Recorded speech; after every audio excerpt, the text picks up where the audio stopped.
वैकुंठवासी सिद्धसंत सद्गुरू सीताराम बाबा यांच्या अष्टम पुण्यतिथी महोत्सवानिमित्त अतिभव्य अखंड हरिनाम सप्ताह श्री चतुर्भुज विष्णुमूर्ती श्री सद्गुरू सीताराम बाबा मूर्ती प्राणप्रतिष्ठा कलशारोपण सोहळा श्री क्षेत्र सीतारामगड खरडा तालुका जामखेड जिल्हा अहमदनगर। सोहळा आनंदाचा गजर विठुरायाचा अखंड हरिनाम सप्ताह श्री क्षेत्र सीतारामगड खरडा तालुका जामखेड जिल्हा अहमदनगर। आपले नम्र समस्त ग्रामस्थ भजनी मंडळ तसेच युवक मंडळ खरडा। प्रेक्षेपण आपल्या आवडत्या मराठी हॉटस्पॉटवर।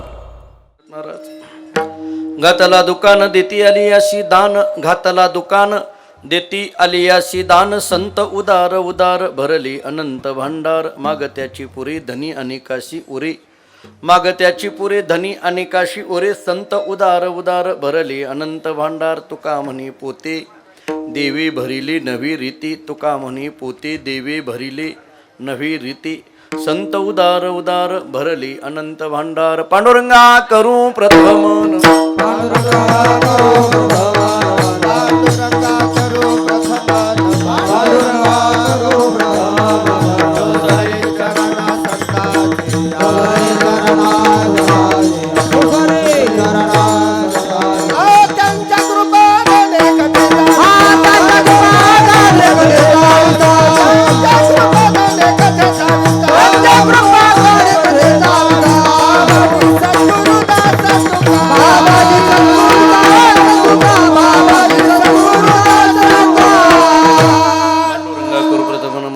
चरण संताची त्यांच्या कृपादानी कथेचा विस्तारू, बाबाजी सद्गुरुदास तुका मस्तक हे पायावरी, या वारेकरी संताची जेने पंढरी सारिखाची आपुला धामणगाव केला, वैकुंठाधिपती श्री विठ्ठल सखा सोयरा जोडीला, जो का भक्त विरक्त भूतळवटी विख्यात हा बोधला, त्या श्री संत सद्गुरु मानकोजी चरणी साष्टांग मी घातीला। विठला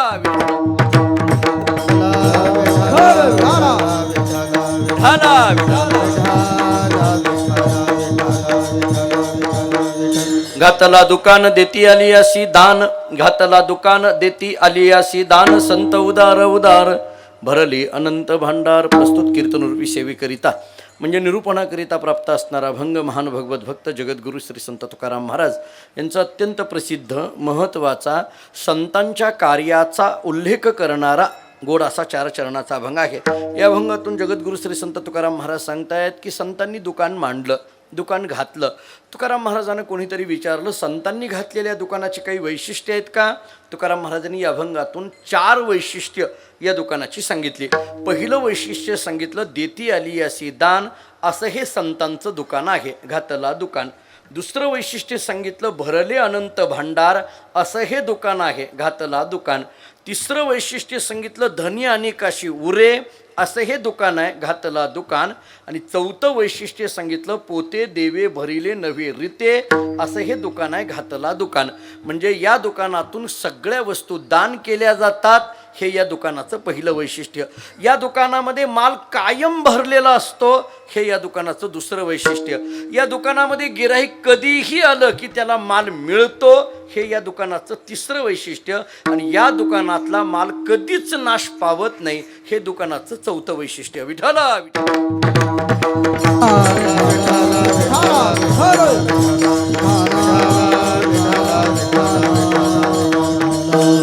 पवित्र भूमी असणाऱ्या या खरडा नगरीमध्ये सद्गुरू श्री संत सीताराम महाराज उर्फ बाबांच्या पुण्यतिथीच्या निमित्ताने सुरू असणारा हा उत्सव आणि या उत्सवामध्ये परमभाग्याने प्राप्त झालेली ही कीर्तनाची सेवा।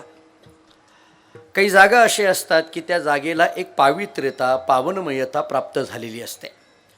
तसा हा सगळा परिसर आध्यात्मिक आणि ऐतिहासिक अशा दोन्ही गोष्टींनी अत्यंत मंगलमय असलेला हा सगळा खरडा परिसर आहे।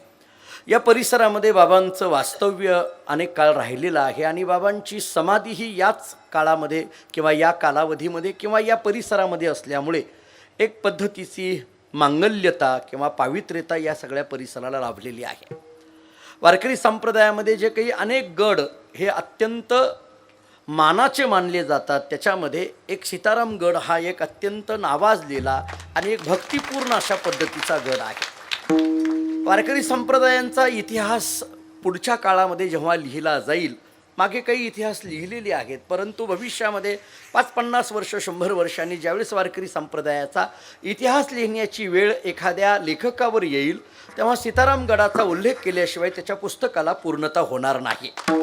अशा पद्धतीचे एक महान कार्य बाबांनी या परिसरामध्ये केलेलं आहे आणि त्यामुळे बाबांचं आजही एक नित्य वास्तव्य, एक अनुभूती अनेकांना त्याची प्राप्त होते.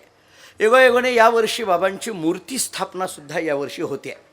भगवान श्री विष्णूची मूर्ती स्थापना, बाबांची मूर्ती स्थापना आणि कलशारोहण असा पद्धतीचा एक त्रिवेणी संगम या उत्सवामध्ये आदरणीय पूज्य श्री महालिंग महाराजांनी साधलेला आहे. आणि त्या निमित्ताने एवढा भव्य दिव्य उत्सव या ठिकाणी संपन्न होतोय. माझ्याकडे उपांत्य दिवशीची कीर्तन सेवा या उत्सवामध्ये प्राप्त झालेली आहे. एक पद्धतीनं बाबांचं एक आगळं वेगळं अस्तित्व या निमित्ताने आहे असं म्हणायला हरकत नाही. तत्त्वज्ञानामध्ये एक प्रक्रिया सांगितली जाते. तत्त्वज्ञानामध्ये एक प्रक्रिया अशी सांगितली जाते, माणसाच्या जीवनामध्ये अधिष्ठान असावं, त्या अधिष्ठानापुढे अनुष्ठान असावं, त्या अनुष्ठानामध्ये अनुसंधान असावं, त्या अनुसंधानामध्ये अनुराग असावा, मग अनुभवाची निर्मिती होत असते.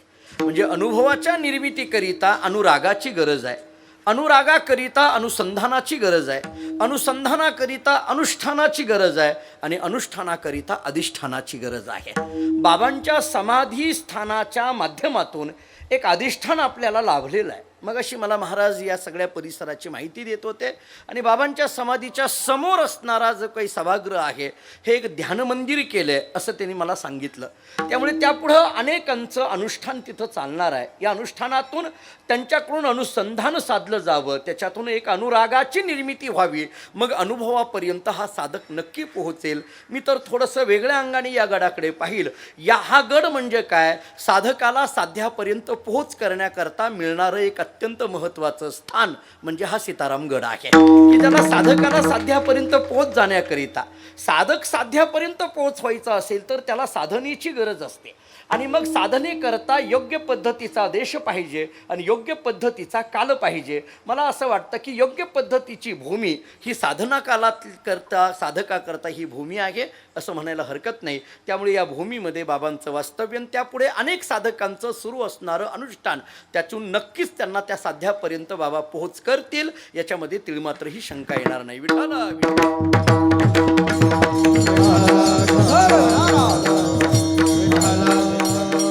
बाबांच्या पुण्यतिथीचा हा उत्सव साजरा होतोय. परमादरणीय श्रद्धेय महालिंग महाराज याचं संपूर्ण नेतृत्व करत आहेत. अनेक पूजनीय महाराज मंडळी आज या उत्सवामध्ये या ठिकाणी उपस्थित आहेत. त्या सर्वांच्या चरणी नतमस्तक होतो. या अभंगामधला जो दुकान शब्द आहे तो जरा थोडासा विस्ताराने आध्यात्मिक दृष्टिकोनातून सोडविण्याचा प्रयत्न करतो. एव्हाना दुकान हा शब्द व्यवहारातला आहे. दुकान म्हटलं की व्यवहार आला, दुकान म्हटलं की व्यापार आला, किंवा दुकान हा शब्द बहुतांशी व्यापाराच्या व्यवहाराच्याच दृष्टीने आपल्याला व्यवहारामध्ये वापरलेला दिसून येतो. काही शब्द असे असतात की ते शब्द तिथंच योग्य पडतात, अन्य ठिकाणी त्याचा वापर करून जमत नाही.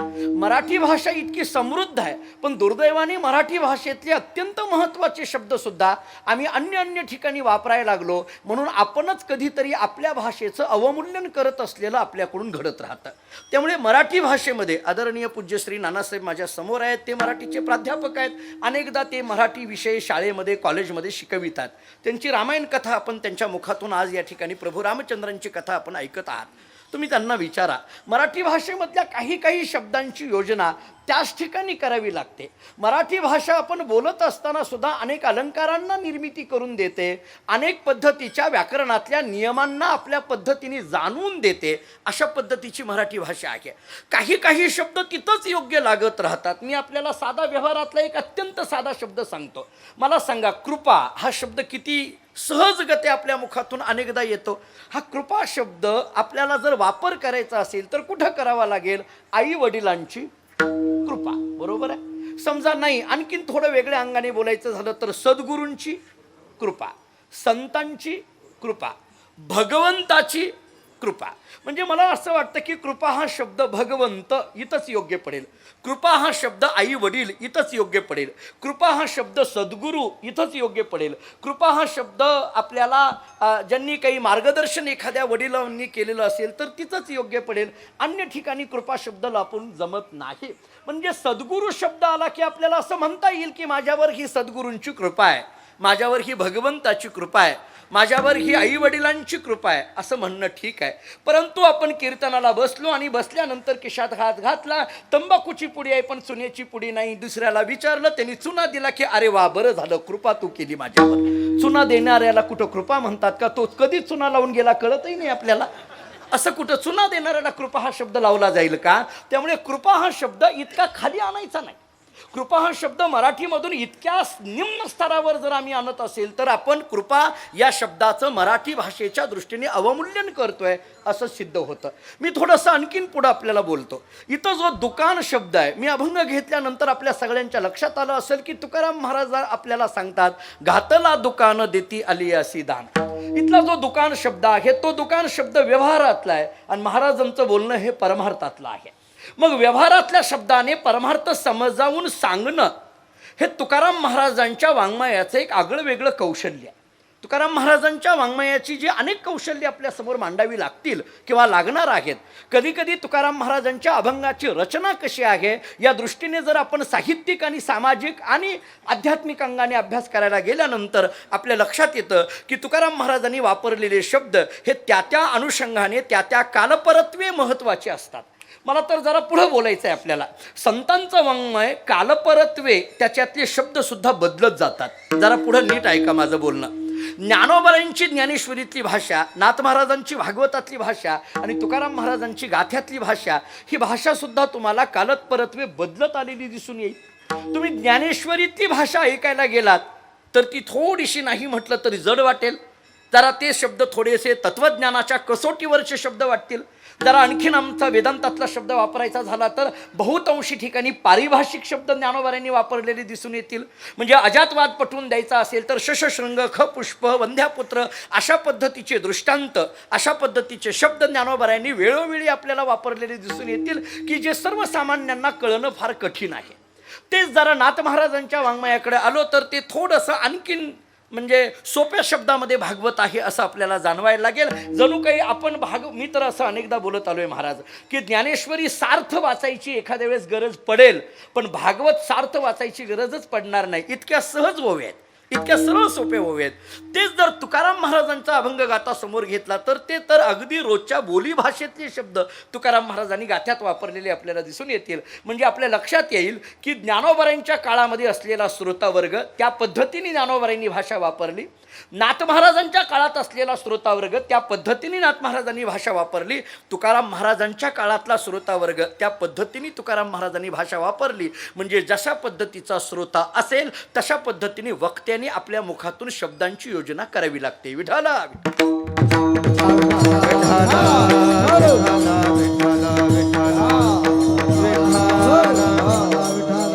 उदाहरणादाखल एक विचार सांगून पुढे जातो. एक उदाहरण पटावं म्हणून एक विचार सांगून पुढे जातो. भक्ती हा शब्द सगळ्यांना माहीत आहे. इथं बसलेल्यापैकी भक्ती हा शब्द काही माहीत नाही अशा पद्धतीचा कोणी भेटणार नाहीये.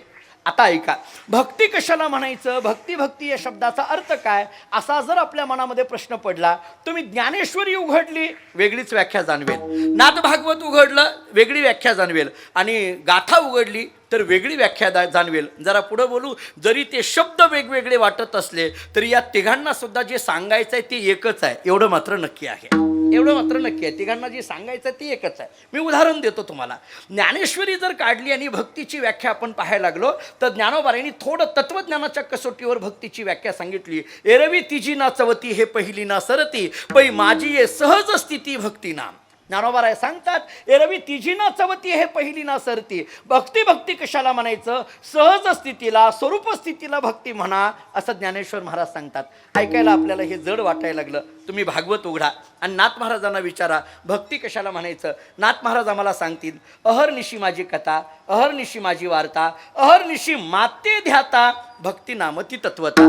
जरा तरी आपल्याला लक्षात यायला लागलं अहर्निशी माझी कथा, अहर्निशी माझी वार्ता. हे जे बोलणं आहे ना, याच्यातून जरा तरी आपल्या लक्षात आलं की रात्रंदिवस भजन करणं याला भक्ती म्हणा, जरा तरी आपल्या लक्षात आलं. समजा हेही फार कठीण वाटायला लागलं, गाथा उघडा आणि तुकाराम महाराजांना विचारा भक्ती कशाला म्हणायचं. नाथ महाराज सांगतील, तुकाराम महाराज सांगतील, हेची थोर भक्ती आवडते देवा, संकल्पावी माया संसाराची. पटलं का बघा. म्हणजे संकल्पावी माया संसाराची, याच्यातला माया, संसार आणि संकल्प हे तिन्ही शब्द आपल्या रोजच्या भाषेतले आहेत. विठाला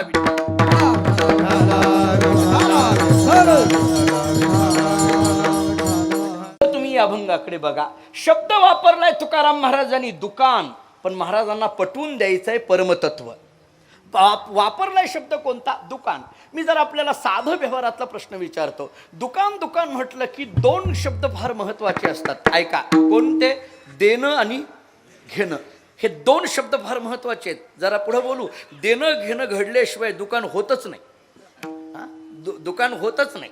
देणं घेणं घडल्याशिवाय दुकान होत नाही महाराज. दुकान म्हटलं की दिलंही पाहिजे, दुकान म्हटलं की घेतलंही पाहिजे. बरोबर आहे. दुकान म्हटलं की दिलंही पाहिजे, दुकान म्हटलं की घेतलंही पाहिजे. दिल्यानंतर घेणं हाही एक दुकानाचा प्रकार आहे. आता अलीकडल्या काळात तर अगोदर घेतात आणि मगच तारीख देतात, हाही प्रकार चालला. म्हणजे असंही दुकान काही काही लोकांनी मांडलं नाही, असं नाही. जरा देणं घेणं या शब्दात तुकडे जाऊ नका. मी आपलं चुकून माझ्याकडनं शब्द गेला. एरवी मला तसलं बोलायचं नव्हतं आणि तो बोलण्याचा अधिकारही माझा नाही, असं म्हणून मी बराच वेळ बोलत राहणार आहे. विठाला विठाला.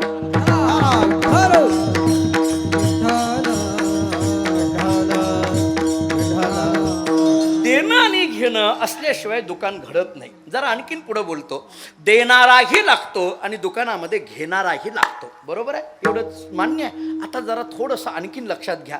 देणारा तरी कुणाला म्हणायचं आणि घेणारा तरी कुणाला म्हणायचं? देणारा या शब्दाचा अर्थ तरी काय आणि घेणारा या शब्दाचा तरी अर्थ काय? मी सोप्या शब्दात सांगतो आणि मग तत्वज्ञानातला शब्द सांगतो. सोप्या शब्दात सांगायचं झालं तर देणाऱ्याकडे असावं लागतं आणि घेणाऱ्याकडे नसावं लागतं. कळलं का? पहा, देणारा कुणाला म्हणायचं? असावं लागतं त्याला देणारा म्हणा आणि नसावं लागतं त्याला घेणारा म्हणा. थोडा तत्वज्ञानातले शब्द वापरायचे झाले तर देणारा पूर्ण असावा लागतो आणि घेणारा अपूर्ण असावा लागतो. घेणारा म्हटलं की अपूर्ण आहे आणि देणारा म्हटलं की पूर्ण आहे.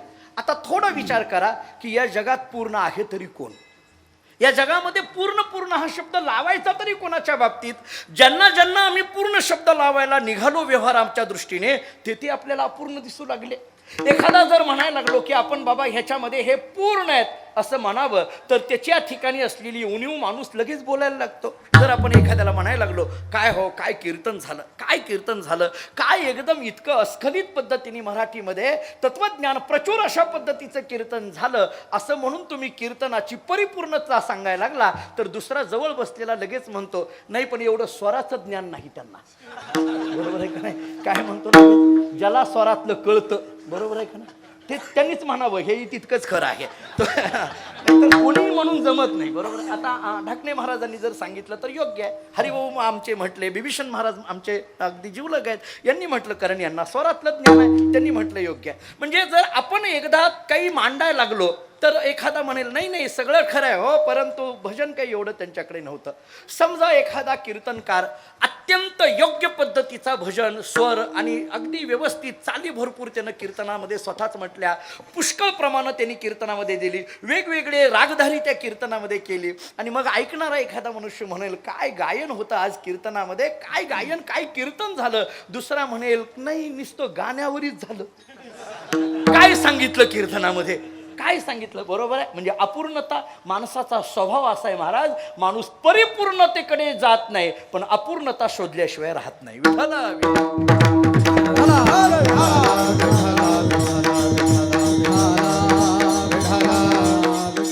मानसशास्त्र ज्याला इंग्रजीमध्ये आपण सायकॉलॉजी म्हणतो, ती माणसाची मोठी विचित्र आहे. सायकॉलॉजी माणसाची इतकी विचित्र सायकॉलॉजी आहे महाराज. आम्ही कॉलेजमध्ये असताना आमच्या प्रोफेसरने एकदा एक त्या ह्याच्यावर बोर्डवर एक भला मोठा असा पांढरा बोर्ड आमच्या कॉलेजमध्ये आणून लावला आणि त्याच्यावर एक काळा टिपका दिला. बोर्ड पूर्ण पांढरा ठेवला, ते आणलं त्यांनी, आणि त्याच्यावर एक काळा टिपका दिला आणि आम्हा सगळ्या विद्यार्थ्यांना विचारलं तुम्हाला काय दिसतंय. प्रत्येक मुलांनी एकच उत्तर दिलं, काळा टिपका. पांढरा बोर्ड कोणीही म्हटलं नाही. माणसाची दृष्टी ही अपूर्णतेकडे लवकर जाते पण परिपूर्णतेकडे जात नाही. बुद्धीला चढलेले हे अनेक वर्षाचे संस्कारच आपल्यावर असे आहेत महाराज. म्हणून थोडासा आणखीन तत्वज्ञानाच्या दृष्टीने पुढे विचार करा. मला सांगायचं आहे की देणारा पूर्ण असावा लागतो आणि घेणारा अपूर्ण असावा लागतो. मग पूर्ण हा शब्द कोणापुढे लागू पडेल? या जगामध्ये पूर्ण तरी म्हणायचं नेमकं कोणाला? जरा आणखीन पुढे बोलू. हा मनुष्य परिपूर्ण आहे असं मला एखाद्या तरी बाबतीत आपल्याला बोट करून दाखवता येईल का? हा परिपूर्ण आहे असं म्हणता येईल का? या अमुक आहे तमुक आहे आपल्याला त्याच्या उणिवा सांगता येतील, पण हा परिपूर्ण आहे असं म्हणण्याचं धाडस माणूस कोणीही करू शकत नाही किंवा त्याच्याकडे कोणी त्याची वृत्ती जात नाही. पण मी आपल्याला सांगेल, पूर्ण हा शब्द दोघांच्या बाबतीत मात्र लागू पडतो. एक भगवंताच्या बाबतीत लागू पडतो आणि दुसरा संतांच्या बाबतीत लागू पडतो. पूर्ण हा शब्द एक तर परमात्म्याच्या बाबतीत आहे. पूर्ण अवतार रामकृष्ण, पूर्ण अवतार रामकृष्ण, पूर्ण अवतार रामकृष्ण, पूर्ण अवतार रामकृष्ण. दुर्जन नयन करोनी संहारा, दुर्जन नयन करोनी संहारा, पूर्ण अवतार रामकृष्ण, पूर्ण अवतार रामकृष्ण. दुर्जन नयन करोनी संहारा, दुर्जन नयन करोनी संहारा, पूर्ण अवतार रामकृष्ण, पूर्ण अवतार रामकृष्ण, रामकृष्ण. कृष्ण पूर्ण अवतार, याच्यामध्ये पूर्ण हा शब्द परमात्म्याच्या बाबतीत आहे. पूर्ण अवतार रामकृष्ण म्हणजे पूर्ण हा परमात्म्याच्या बाबतीत एक लागू पडतो आणि पूर्ण हा संतांच्या बाबतीत एक लागू पडतो. पूर्ण केला पूर्ण केला पूर्ण केला मनोरथ, घरा आले घरा आले घरा आले कृपाळू. हे जे निळवरायांनी संतांचं केलेलं वर्णन पहा, किंवा एका जनार्दनी संत पूर्ण करीती मनोरथ, हे नाथ महाराजांनी केलेलं संतांचं वर्णन पहा. एका जनार्दनी संत पूर्ण हा शब्द संतांच्या बाबतीत लागू पडला. एकतर पूर्ण अवतार रामकृष्ण हा रामकृष्णांच्या बाबतीत पूर्ण शब्द लागू पडला, किंवा एका जनार्दनी संत पूर्ण करीती मनोरथ हा पूर्ण शब्द संतांच्या बाबतीत लागू पडला. आता नीट ऐका, पूर्ण म्हटलं की संत एवढंपर्यंत आपण आलो. माझा विषय काय चाललाय? दुकान. मला सांगायचं आहे काय? दुकान. दुकानामध्ये किती जण लागतात? एक देणारा आणि दुसरा घेणारा. देणारा कसा लागतो? पूर्ण. आणि घेणारा कसा लागतो? अपूर्ण. पूर्ण कोणाला म्हणायचं? संत हे पूर्ण आहेत, इथपर्यंत आपण पोहोचलो. आता दुसरा मुद्दा होता माझा, कोणता? घेणारा. म्हणजे देणारे कोण झाले? संत. आता घेणारा कोण आहे? तर घेणारा हा जीव आहे. बरोबर आहे? घेणारा म्हटलं तर अपूर्ण पाहिजे आणि जीव हा अपूर्ण आहे. मी पुढे बोलेल तत्वज्ञानाच्या कसोटीवर जीवाला अपूर्ण का म्हणावं लागलं, पुढे मी सांगेल. म्हणजे संत हे देणारे आहेत, ते पूर्ण आहे, आणि जीव हा घेणारा आहे, तो अपूर्ण आहे. पटलं का? बघा, म्हणजे संत देणारे आणि जीव घेणारा. जीव घेणारा असं नाही. हा हे लक्षात घ्या. मी पुन्हा मराठी भाषेवर येतो. आणखीन जीव असं म्हणायचं, जरा थांबायचं आणि मग घेणारा म्हणायचं. म्हणजे कुठं थांबायचं हे कळालं पाहिजे माणसाला. नाही, हे जसं मराठीत कळालं पाहिजे तसं जीवनातही कळालं पाहिजे. कुठं थांबायचं कळालं का? बघा, जीवनातही कळालं पाहिजे माणसाला कुठं थांबायचं हे जीवनामध्ये कळालं. मी जरा पुढं बोलतो, माझा अधिकार एवढा नाही. माझ्यापेक्षा वयाने अत्यंत ज्येष्ठ श्रेष्ठ परमादरणीय श्रद्धेय राम महाराज माझ्या समोर आहेत, ज्यांचं नाव ऐकून खरं तर परमार्थामध्ये अनेकदा अभ्यासाची वृत्ती आमची जागृत झाली. राम महाराज माझ्या समोर आहेत, एक ज्येष्ठ व्यक्तिमत्व म्हणून आम्ही त्यांच्याकडे पाहतो. मी त्यांच्या पुढे काय बोलणार, पण तरी सुद्धा माणसाला कुठं थांबायचं हे कळालं पाहिजे. हे कळालं पाहिजे. मी तर असं म्हणेल, यशस्वी जीवन कशाला म्हणायचं? ज्याला सुरू कधी करायचं हेही कळालं पाहिजे, थांबायचं कधी हेही कळालं पाहिजे. आपल्याकडे 4 आश्रमांचं चिंतन आहे. एक ब्रह्मचर्य आश्रम, दुसरा गृहस्थ आश्रम, तिसरा वानप्रस्थ आश्रम, चौथा संन्यासाश्रम. मला संन्यासाश्रमाचा जास्त विस्तार करण्याची गरज नाही, मी जास्त त्याच्यावर बोलायची आवश्यकता नाही. पण या 3 आश्रमाचं चिंतन मात्र बहुतांशी प्रत्येकाला या 3 आश्रमातून मात्र जावंच लागतं. प्रत्येकाच्या जीवनामध्ये ब्रह्मचर्य आश्रम हा येतोच, प्रत्येकाच्या जीवनामध्ये गृहस्थ आश्रम हा येतोच, आणि प्रत्येकाच्या जीवनामध्ये वानप्रस्थ आश्रम हा येतोच. जरा पुढं बोलू. एखाद्या वेळेस ब्रह्मचर्य आश्रम व्यवस्थित पार पाडणं हे माणसाला शक्यही होतं, नाही असं नाही. गृहस्थ आश्रम सुद्धा काही आपल्या सगळ्या पूर्वजन्माच्या संस्काराने व्यवस्थित पार पाडणं एखाद्या वेळेस त्याला शक्यही होतं. पण माणसाच्या जीवनातला जो कठीण काळ आहे तो वानप्रस्थ आश्रमाचा आहे. त्याचं कारण असं आहे महाराज, संयोगी वियोग हे वानप्रस्थ आश्रमाची व्याख्या सांगितली. जरा वेदांतातून बोलायचं झालं तर त्याच्यात राहूनही इदम न मम या वृत्तीने राहणं हे सोपं नाही आहे. इदम न मम म्हणणं हे सोपं नाही आहे. मम आणि न मम याच्यामध्ये एका नचं जे जोडायचं आहे का नाही ते सोपं नाही आहे. महाभारताने चिंतन असं केलं आहे, द्रव्यक्षरस्तु भवेन मृत्यू त्र्यक्षर ब्रह्म शाश्वतम ममेतीच भवेन मृत्यू हो न ममेतीच शाश्वतम. महाभारत आम्हाला सांगतं, महाभारत आम्हाला असं सांगतं, ममेतीच भवेन मृत्यू हो. मम म्हटलं की मृत्यू आहे आणि न मम म्हटलं की शाश्वतता आहे. मम म्हणजे माझं, न मम म्हणजे माझं नाही. माझं म्हटलं की अडकला, माझं नाही म्हटलं की सुटला. जरा पुढं बोलू, आणखी अगदी मानसशास्त्रातून बोलू. वस्तू दुःख देत नाही, हो, त्या वस्तूबद्दल निर्माण झालेली ममत्वाची कल्पना माणसाला दुःख देत असते. माझं बोलणं आहे का? वस्तू दुःख देत नाही. ती वस्तू माझी असं म्हटलं की दुःखाला सुरुवात झाली. वस्तू वस्तू म्हणून स्वीकारा, सुखही नाही दुःखही नाही. वस्तू माझी म्हटलं की सुख दुःखाचा आरंभ झाला. मी माझे आणि तुझे न धरिता की परत ओझे. आणि तुझे न धरिता की ओझे. माझे आणि तुझे न धरिता की परत ओझे. मी माझे आणि तुझे न धरिता की ओझे.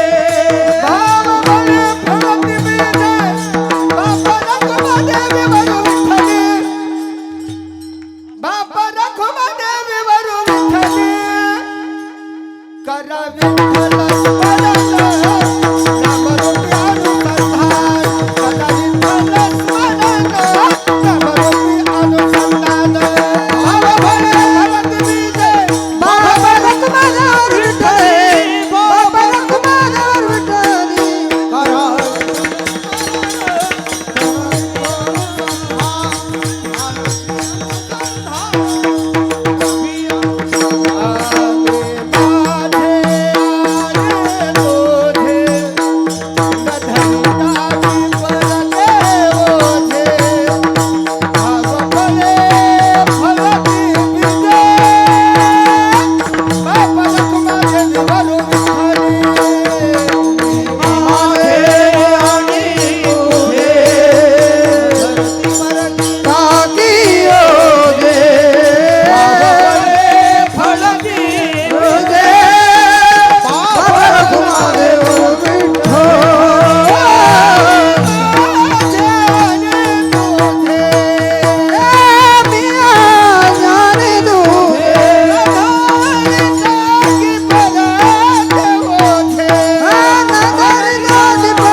याच्यातला फरक सांगत असताना मी माझं जिथं जिथं सुरुवात होते तिथं तिथं दुःखाला सुरुवात होते. ऐका, सुख दुःखाचा संबंध हा अंतःकरणामध्ये भावनेने सुरुवात होतो. मी अनेकदा एक उदाहरण देत आलेलो आहे.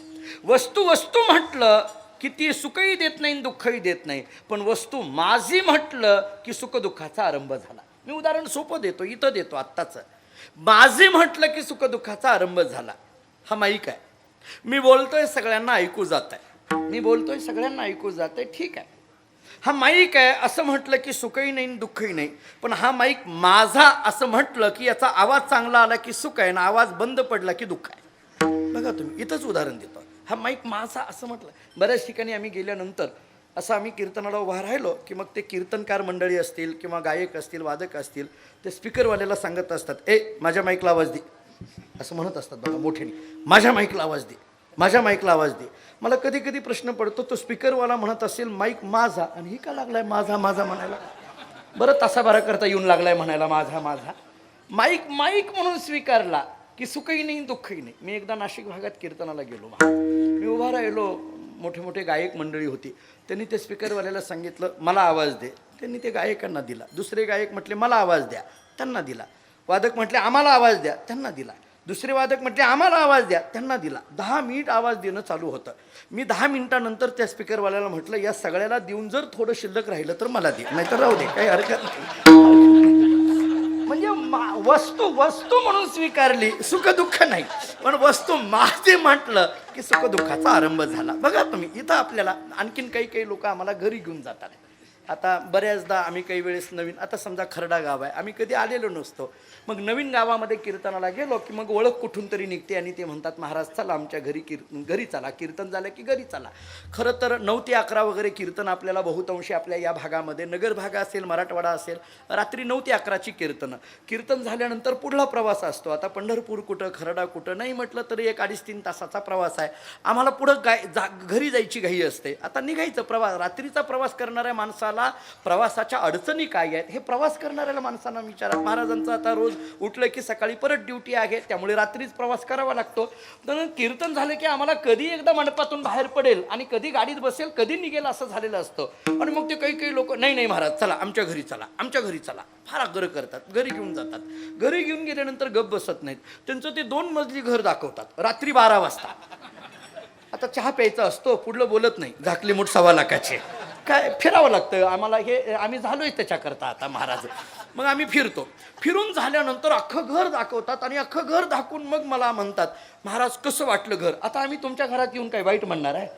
मला कळत नाही. आम्ही असं म्हणत असतो अरे वा वा वा काय घर आहे, काय बंगला बांधलाय. असा बंगला आयुष्यात आम्ही कधी बघितला नाही.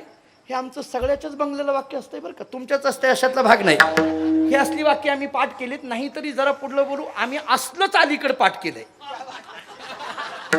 आणि असलं जन जास्त पाठ केलं त्यालाच मोठं महाराज म्हणायचं. आता प्रमाण देणारा, वेदांतिक प्रक्रिया सांगणारा, कथा चांगल्या मांडणारा त्याला महाराज म्हणायचं नाही. लोकांची स्तुती करणारा, नावं घेणारा, त्यांचं नको नको तितके वर्णन करणारा, हा त्या महाराजाला पाकीट वाढवून द्या. आपलं नाव घेतलं हे बघा. तुम्ही विचारा, पुणे परिसरात गेलो की ती यादीच देतात आम्हाला, ही एवढी सगळी नावं घ्यावी लागतील बरं का. आणि ह्या नावं घेण्याच्या नादात आम्ही अभंग कोणता घेतला हेच विसरून जातो आम्हीच. किती दुर्दैवी परिस्थिती आहे संप्रदायाची. विचार करा ना, नेमकं आम्ही कीर्तन करतो का काय करतो याचा विचार करणं गरजेचं आहे. कुठंतरी आपल्याला आपल्याच कीर्तनावर एकांतामध्ये बसून चिंतन करण्याची गरज आहे. मला असं वाटतं की त्याच्याकरता सुद्धा विशिष्ट जागा पाहिजेत आणि त्यातली एक जागा ही सीतारामगडाची जागा आहे. आपण आपल्याला शोधलं पाहिजे ही बाबांची जागा आहे. इथं आता अन्य काहीही बोलून जमणार नाही. बाबांच्या जागेवर आम्हाला शोधलं पाहिजे. काही जागा अशा असतात की तिथं आपण आपला शोध घ्यायचा असतो. त्यामुळे भंडारा डोंगरावर गेल्यानंतर जसं तुकोबाराय म्हणतात, तुका म्हणे आम्हा एकांताचा वास, ब्रह्मी ब्रह्मरस शिव सदा, अशा काही एकांतामध्ये जाऊन आपणच आपल्याला शोधलं पाहिजे. आणि मग ते घरी नेतात, सगळं घर दाखवतात. आणि मग सगळं घर दाखवून झाल्यानंतर ती दोघं भाऊ होते, मला मम आणि न मम सांगायचं आहे. ते दोघं भाऊ होते. त्याच्यातल्या थोरल्यानी सांगितलं महाराज घर पाहिलं? म्हटलं हो पाहिलं. हे सगळं माझं आहे बरं का, माझा मुद्दा इथं आहे. हे सगळं माझं आहे, मी केलं.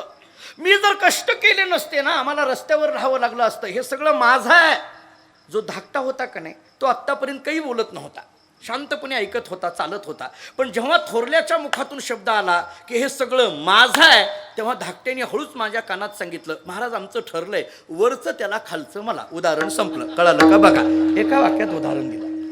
आमच्याकडे कर्नाटकामध्ये एक सिद्धेश्वर महास्वामीजी म्हणून फार मोठे स्वामीजी आहेत. कर्नाटक आदरणीय पूज्य महाराजांना माहीत आहे, आमचा शिष्य परिवार कर्नाटकामध्ये जास्त आहे.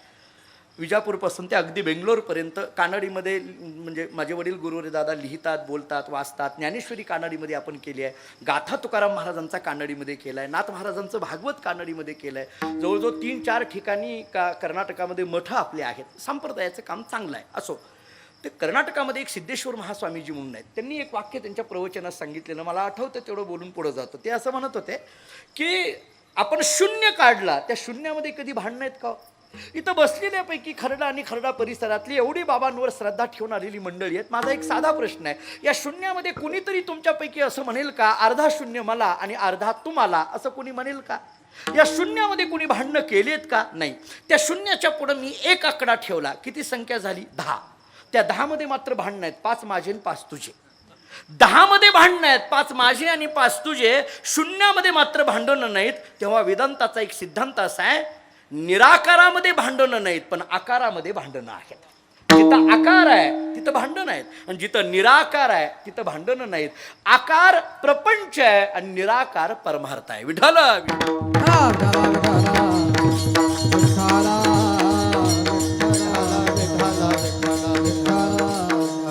त्यामुळे संत आणि जीव या शब्दाचा विचार करत असताना ममच्या पलीकडे जे पोहोचले ते संत आहेत आणि मममध्ये जो अडकला तो जीव आहे. म्हणून जीवाला घेणारा अपूर्ण असं म्हटलं. एक विचार, आणखीन एक विचार सांगतो. वेदांत शास्त्रामध्ये माझ्यासमोर आदरणीय हरिभक्तीपरायण दत्तात्रय महाराज होके, वेदांताचा मोठा अभ्यास आहे त्यांचा, ते बसले. आदरणीय हरिभक्तीपरायण बालाजी महाराज बोराडे ते इथं समोर आहेत. आदरणीय हरिभक्तीपरायण कल्याण महाराज टाकळीकर इथं समोर आहेत. हे वेदांत शास्त्राचा अभ्यास करणारी मंडळी आहेत. वेदांत शास्त्रामध्ये विचारसागरांनी आम्हाला स्पष्ट सांगितलं, अविद्या, अस्मिता, राग, द्वेष आणि अभिनिवेश या पंचक्लेशाने युक्त हा जीव आहे. आपल्याकडे विचारसागरामध्ये असा तक्ताच केला आहे की जीवाला अल्पज्ञ का म्हणायचं आणि ईश्वराला सर्वज्ञ का म्हणायचं याची कारणच सांगितलेली आहे. त्याच्यातलं एक महत्त्वाचं कारण सांगितलेलं आहे की याच्या ठिकाणी असणाऱ्या या पंचक्लेशाने युक्त हा जीव आहे. मी थोडंसं हे जर आपल्याला फार कठीण वाटायला लागलं तर मी सोपे सोपे शब्द सांगून पुढे जातो की जीवाला अपूर्ण का म्हणायचं. जीवाला अपूर्ण हा शब्द जीवाच्या बाबतीत का म्हणायचं, मी 3 शब्द सांगतो, नीट ऐका. कल्पनेमध्ये अडकणारा हा जीव आहे म्हणून जीवाला अपूर्ण म्हणा, म्हणून तो दुःखी आहे म्हणून त्याला घेणारा म्हणा. एक, कामनेने युक्त हा जीव आहे म्हणून त्याला अपूर्ण म्हणा, म्हणून तो दुःखी आहे म्हणून त्याला घेणारा म्हणा. 2, आणि अविद्येने अवच्छिन्न हा जीव आहे म्हणून तो अपूर्ण आहे म्हणून तो दुःखी आहे म्हणून त्याला घेणारा म्हणा. 3. मला जीवच सांगायचं आहे, फक्त जीवाचीच भाषा सांगायची आहे. मी आपल्याला ऐकण्यातलं एक प्रमाण देऊन पुढे जातो. एकनाथ महाराजांनी जीव आणि ईश्वर कोणाला म्हणायचं याचं एकाच प्रमाणामध्ये उत्तर. कल्पना अविद्या तेने झाला जीव, कल्पना अविद्या तेने झाला जीव, जीव कल्पना अविद्या तेने झाला, कल्पना अविद्या तेने झाला जीव, कल्पना अविद्या तेने झाला जीव, कल्पना अविद्या तेने झाला जीव, कल्पना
जीव मायोपाधी शिव बोली जे.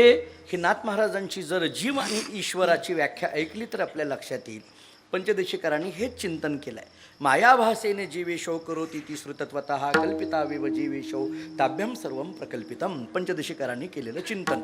मी थोडंसं कधी कधी गमतीने असं म्हणत असतो महाराज की नाथ महाराजांनी कल्पना अविद्या तेने झाला जीव माया उपाधी शिव बोली जे हे अगोदर सांगितलं आणि मग पंचदशीकारांनी लिहिलं. कारण नाथ महाराज अगोदर आपल्याला वारकऱ्याला अगोदर एकनाथ महाराज, मग विद्यारण्य स्वामी, मग काय असेल ते सगळे ग्रंथ वेदांतातले हे नंतर आपल्याला तुकाराम महाराज, रज्जू सर्पाकार हे तुकाराम महाराजांनी सांगितलं म्हणून आम्ही विचारसागरात वाचायला लागलो. नाहीतर कशाला वाचायला गेलो असतो आम्ही तिकडं.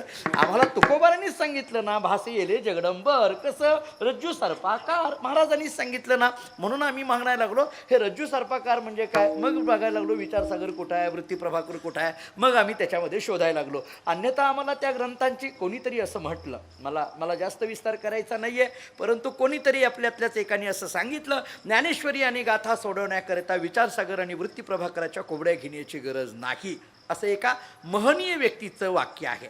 मी आपल्याला असं म्हणेल की या विचारसागर आणि वृत्ती प्रभाकराच्या कुबड्या हे ज्ञानेश्वरी आणि गाथा सोडविण्याकरिता घेतलेले नाहीत. उलट ज्ञानेश्वरी आणि गाथा याच्यामध्ये असलेले सिद्धांत आपलं महत्त्व वाढावं म्हणून विचारसागर आणि वृत्ती प्रभाकराने घेतले. अन्यथा त्यांना त्या ग्रंथाला काही महत्त्व येण्याची गरज नाही. मूळ ज्ञानेश्वरी आणि गाथा आहे ना, मग निश्चलदासजींनी त्याचा वापर केला, नंतर मग ते सगळे ग्रंथ निर्मिती झाली. पण ज्ञानेश्वरीमध्येच इतके सिद्धांत सांगितलेले आहेत, त्यामुळे यांना कोणत्या ग्रंथाची गरजच नाही एवढं निश्चित आहे. फक्त या ग्रंथांमध्ये आलेल्या सिद्धांतांचा विस्तार आपल्याला कळण्याकरिता वेदांतशास्त्रातल्या ग्रंथाच्या अभ्यासाची गरज आहे. अन्य म्हणजे आपल्याला आहे ते वारकरी संप्रदायाची प्रस्थांतरी मूळ आहे, हे तितकंच खरं आहे. त्याच्यामध्ये तडजोड नाही, अजिबात त्याच्यामध्ये कुठली यत्किंच मनामध्ये शंका येण्याचं कारण नाही. मी तर अनेकदा कित्येक गोष्टी गुरुरे भाऊंनी आमच्यावर जे संस्कार केलेले आहेत संत वाङ्मयाच्या संबंधाने, ते आजही तितक्याच ताकदीने आमच्याकडे जिवंत आहेत महाराज. मी थोडंसं पुढं बोलतो. आपल्याला महाराजांनीच दिलेला विचार नाथ महाराजांनी असा आहे, जीव कोणाला म्हणायचं आणि शिव कोणाला म्हणायचं. कल्पना अविद्या तेने झाला जीव, म्हणून मी 3 मुद्दे आपल्याला मांडत होतो. कल्पनेमध्ये अडकलेला हा जीव आहे 1, कामनेने युक्त हा जीव आहे 2, आणि अविद्येने अवच्छिन्न हा जीव आहे 3. मी आपल्याला त्याची सोडवणूक करतो. कल्पनेमध्ये अडकलेला हा जीव आहे म्हणून याला अपूर्ण म्हणा. जरा आणखीन पुढे बोलतो. वस्तू दुःख देत नसते, त्याच्या संबंधाने निर्माण झालेली कल्पना दुःख देत असते. मानसशास्त्राचं मत असं आहे. मानसशास्त्रामध्ये एक उदाहरण दिलं आहे. काही नाही, एक शिष्य एका गुरुजींकडे गेला. नीट ऐका. गुरुजींकडे गेला, दोन्ही हात जोडले आणि गुरुजींना म्हणायला लागला, गुरुजी काय करू, फार दुःख आहे, मला या दुःखातून बाजूला पडण्याचा मार्ग सांगा. गुरुजींनी सांगितलं, बस तुला मी उदाहरण देतो म्हटले. त्याला बसून घेतलं आणि गुरुजींनी सांगितलं, हे बघ तुला दुःखातून बाजूला पडण्याचा मार्ग पाहिजे ना. म्हटले हो. बस म्हटले, ऐक, कल्पना कर तुला मी एका खोलीमध्ये घेऊन गेलो. तो म्हटला ठीक आहे. कल्पना कर तुला मी एका खुर्चीवर बसवलं. तो म्हटला ठीक आहे. कल्पना कर तुझ्या डोक्यावर, ज्या खुर्चीवर तू बसलाय तिथं तुझ्या डोक्यावर एक तलवार बांधलेली आहे दोरीने. तो म्हटलं ठीक आहे. कल्पना कर त्या तलवारीची दोरी हळूहळू तुटायला लागलेली आहे. तो म्हटलं ठीक आहे.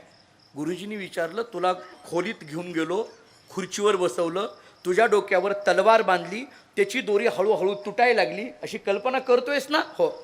आता मला सांग तू काय करशील. तो म्हटला, गुरुजी डोक्यावर तलवार आहे आणि ती लागली असं जर कळायला लागलं तर ताबडतोब खुर्चीवरनं उठून जाईल. ताबडतोब खुर्चीवरनं उठून जाईल, भले ती कसलीही खुर्ची असेल. जाऊ द्या, मनात काही फार मनात आणू नका, कसल्याही गोष्टी आणू नका. हां, ताबडतोब उठून जाईल, मी थांबणार नाही म्हटले. हां, लगेच इकडल्या पक्षातून काय असं काही करेल, मी सोडून टाकेल, ते थांबणार नाही म्हटले. हां, लगेच ताबडतोब जाईल असं. बरं, कल्पना कर तू जाऊ शकत नाही. तो म्हटला का, तुझे पाय बांधलेले आहेत. कल्पना कर काय करशील, तू उठून जाऊ शकत नाही. तो म्हटला मी हाताने त्या पायाच्या दोऱ्या सोडून टाकेल आणि ताबडतोब उठून खुर्चीवरनं बाहेर पळेल. नाही, कल्पना कर तुझे हातही बांधलेले आहेत, काय करशील. तो म्हटला मोठ्याने मी ओरडेल, कोणाला तरी हाक मारेल, या मला याच्यातून बाजूला काढा असं कोणाला तरी म्हणेल, दोऱ्या सोडा असं म्हणेल. नाही, कल्पना कर तुझं तोंडही बांधलंय, काय करशील. तो म्हटला पाय बांधले, हात बांधले, तोंड बांधलं, वर तलवार आहे, दोरी तुटायला लागली. इतका अस्वस्थ झाला तो म्हणायला लागला, गुरुजी मला कळेना मी काय करू. गुरुजींनी सांगितलं, ही कल्पना आहे, डोक्यातून बाजूला काढ, दुसरं काहीच करू नको म्हटले. दुसरं काहीच करू नको, एवढंच कर. माझं उदाहरण संपलं. ऐका, ही एक कल्पना आहे असं समजून ती डोक्यातून बाजूला काढली की तिथं असूनही त्याचं दुःख होत नाही. तसं जगात राहून सुद्धा जग ही कल्पना आहे असं म्हणून जगात राहिलं की जगात राहूनही जगाचं दुःख येत नाही. विठ्ठल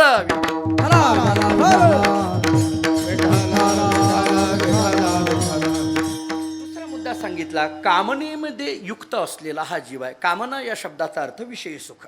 कामना या शब्दाचा अर्थ विषय सुख. पुष्कळ चर्चा आहे, मी जास्त वेळ घेत नाही. ज्ञानोबारांनीच केलेलं चिंतन आहे. म्हणून विषय भोगी जे सुख साध्यंतचे जाण दुःख परी काय की जे मूर्ख न सेविता न सरे. ज्ञानोबाराय बोलतात किंवा विषयाचे समसुख बेगडाची बाहुली अभराची सावली जाईल रया. ज्ञानोबाराय बोलतात हे जरी सुख असलं तरी परिणामी हे दुःखच आहे.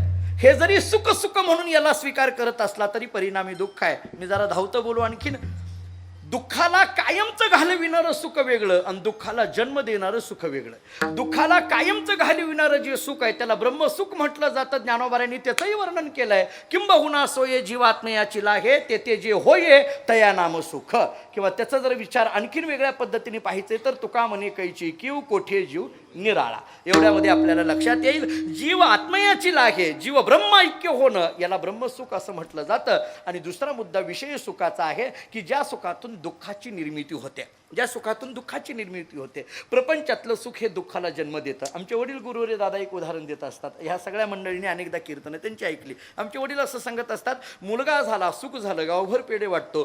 तोच मुलगा मोठा झाला लाता मारायला लागला दुःख झालं. बरोबर आहे. ज्या मुलाने सुख दिलं तोच मुलगा भविष्यामध्ये दुःखाचा वाटायला लागला. समजा हे उदाहरण नाही फारसं पटलं, मी दुसरं उदाहरण देतो. मला एका साध्या प्रश्नाचं उत्तर द्या.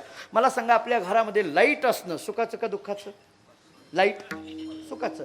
फॅन चालू असणं सुखाचं का दुःखाचं? सुखाचं. घरामध्ये फ्रीज असणं सुखाचं. लाईट असणं सुखाचं.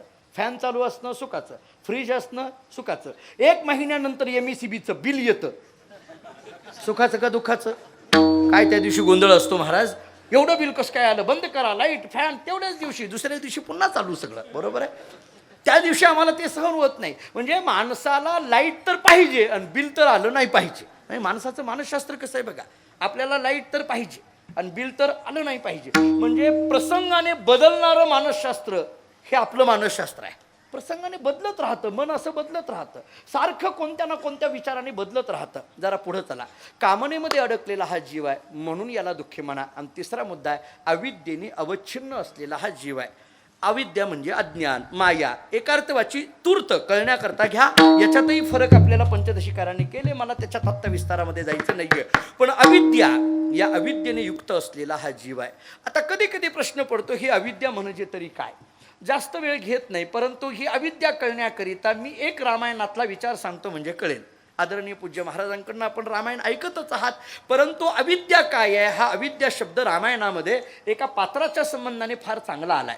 अविद्या शब्दाचा विचार करताना नाथ महाराजांनी जी व्याख्या सांगितली ती अशी आहे की विठ्ठल विठ्ठल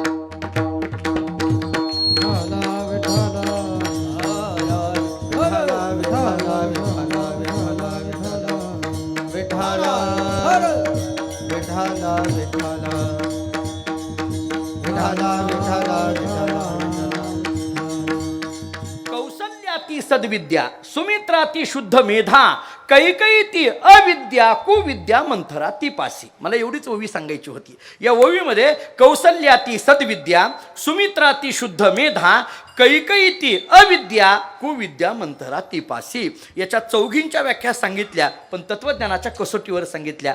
कौसल्या कोण आहे? सद्विद्या. सद म्हणजे ब्रह्मविद्या म्हणजे कौसल्य आहे. का म्हणून हे कौसल्याला ब्रह्मविद्या? ब्रह्मजीच्या पोटी जन्माला येतं ती ब्रह्मविद्या, नाही तर दुसरी कोण आहे? सुमित्रा कोण आहे? शुद्ध मेधा. मेधा या शब्दाचा अर्थ बुद्धी. शुद्ध बुद्धीची जी आहे, व्यापक बुद्धीची जी आहे ती सुमित्रा आहे. एक वाक्य सांगू, करपात्रीजी महाराजांनी लिहिलंय.